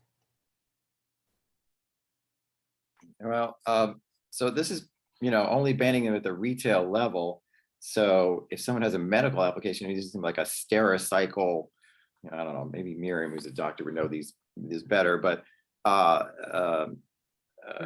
it wouldn't interfere with that. I mean, but the fact that you're using, it's like like you remember when wet naps came out? It's like wet wipes are like wet naps on steroids. They're just much bigger. Those are plastic too, and I don't know if under the definition they might be banned too, but I don't see them too much in stores. But the main culprits here are going to be like CVS and Stop and Shop, which are not companies that participate in like our Chamber of Commerce, because I've alerted them, and but I think it's really going to be us working with, and because it's only with Brookline's going to be in the lead here, our health department's going to have to take them aside and say, hey, we passed this new law. I'm sorry to say, you're going to have to pull these objects off the shelf, but there are alternatives. So it's not like you're going to wipe out a whole shelf here. They're just going to have to bring in, the paper wet wipes or the bamboo floss picks. So floss picks may not disappear, but maybe, but at least if they're bamboo, the bamboo portion will biodegrade by itself without causing plastic particles. I don't know if I really answered your question exactly, but it's a difficult question, and maybe there is no answer. I mean, I guess the other question, because I have this debate with the chamber, for example. It's like these companies didn't ask us if we wanted these products and if they had permission to start selling them, because they knew that these are going to be littered, or it's obvious now, but they don't seem to. It never seems to work in reverse, and somehow the burden is on the victims, and we're the victims here, and we're the ones who have to suffer with the trash, and we're the ones who have to when we're out walking in our parks, have to deal with this stuff. And, I know that a lot of the members of SWAC, for example, and, Dean, feel free to chime in here, but a lot of us are like picking up stuff all the time, and it's gross. And I have to tell you, I don't even pick up those floss sticks. They gross me out. But I pick up a lot of other stuff. And, I think really it's the other question. It's so unfair that we're even being put in this position for things that have, such limited lifespan and other alternatives. But I don't feel bad about CVS or Stop and Shop having to change here. All right. Well, let's see what members of the public think. We're going to open this public hearing. I do see Debbie Goodmiller, who is the executive director of the Brookline Chamber of Commerce, with us with her hand up. So let's get Debbie up here. Again, if anyone else would like to make comment, please let us know. Maya has something to say. Deborah, you've been promoted. You can turn a bit.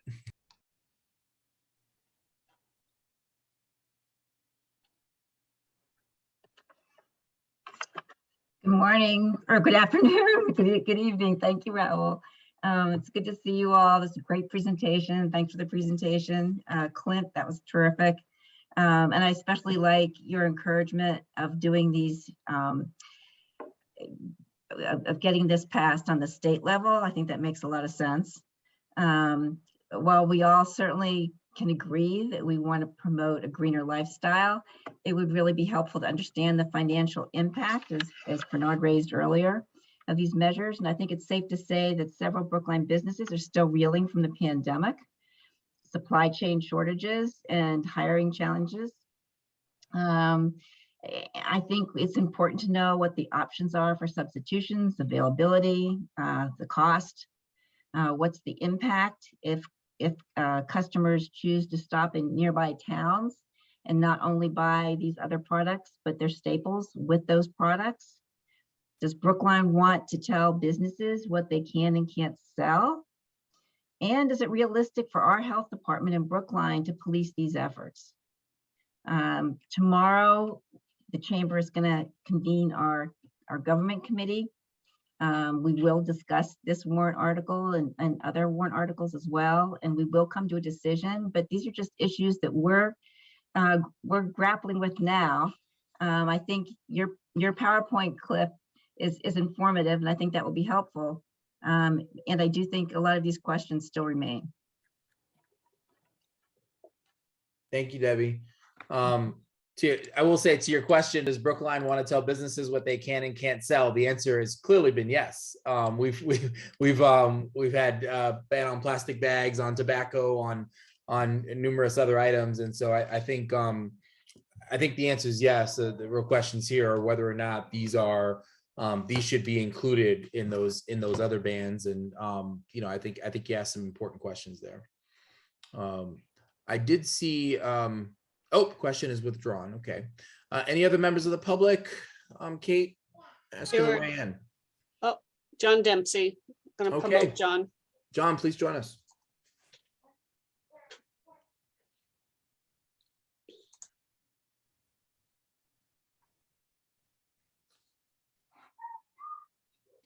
Right. John, you're promoted. Just unmute, and if you'd like to show your video, you're welcome to. Hi, I'm John Dempsey, Chair of the Solid Waste Advisory Committee, but I'm speaking tonight as a private citizen. I support the three petitioners here personally as a private citizen. SWAC chose not to co-sponsor this warrant article merely because we felt we didn't have the bandwidth to go all in. So I salute Clint and Louise and Dean for having the energy to the bandwidth to go on with this. We are having a public hearing on April 5th. The Solid Waste Advisory Committee will have a public hearing on this warrant article. And we will decide at that time whether to advise the select board to support it or not. That's our role. So thank you very much to the select board and to the petitioners. Good night. All right. Thanks, John. Thanks for taking the time to be with us. All right, Kate, anyone else? There are 8 attendees right now, and nobody has indicated that they would like to speak on this item. Okay, thank you, Kate. We'll close the public hearing then. Any final questions or comments from board members? Seeing none, of course, we're not going to vote on this tonight. Our Chair Heather Hamilton will have the benefit of having watched this conversation, which is being recorded, and we'll take a vote on this further on down the line. You know,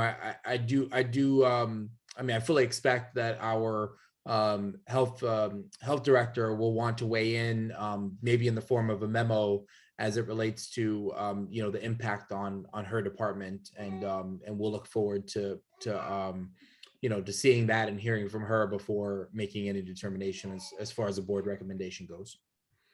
All right. So Dean, Louise, Clint, thanks for being with us. Appreciate your work on this. Thank you. All right. Final item on the agenda are appointments for boards and commissions. The following candidates for appointment / reappointment are being presented. We have EDAB, the Economic Development Advisory Board, and also separately the Conservation Commission. Now this lineup here was put together by our chair, Heather Hamilton. So if you got any issues with it, you know, we can, you know, if anyone, you know, thinks we should hold until, if you have questions about any individual candidates, then we can do that and hold till she's here. Otherwise, I'm going to go ahead and move the reappointment for the Economic Development Advisory Board for a 3-year term expiring 2024 of the following names: Carol Levin, Ann Myers, and Al Rain. All right, I'm going to go ahead and move approval of those 3 names. Bernard. Aye. John. Aye. And Miriam. Aye. So yes for me too. And then as far as the Conservation Commission goes, I'm going to move reappointment the following members for a 3-year term, again, expiring in 2024. And those names are Roberta Schooner and Pallavi Kalia Mande. Let's go for it. All those in favor, Bernard? Aye. John? Let the record show it's Roberta Schnoor, but thank you. I'm reading what I have here. It may be misspelled. Sorry about that. That ship has sailed. That schooner has sailed. And enthusiastically, aye. Thank you for that. Yeah. Miriam? Aye. Okay, great. And the chair votes aye as well. All right, so I believe that concludes our business. I do want to remind board members, especially, and members of the public, that we're back, baby, in person next Tuesday at the select board hearing room. To be determined what time our meeting starts. We'll have an answer for you on that by the end of this week. But really excited to be back in person, to welcome folks back in person. I just think it's really important for us to be held accountable in person for the things we say and the decisions that we make. So that'll be fun for those of you who haven't had that experience very much before. Bernard and I certainly have. And so gonna have to retire the pajamas, right? That's right. Yeah, we're gonna have to wear full outfits to these meetings. And a reminder for members of the public: if you like to watch at home on Big, you're still welcome to do that. If you like to participate, or it works for you best to participate via Zoom, you are still going to be able to do that. And if you want to be with us in person in the select board hearing room on Tuesday, you can do that as well. So thank you to Devin, to Kate, to Mel, the entire select board staff for putting in the work to make these remote meetings work, these sort of hybrid meetings work, and hopefully it will work just fine on Tuesday. We'll be there and we'll get through it together. So thanks everybody for your time, and we'll see you next week. Good night, everybody. Aye. Night.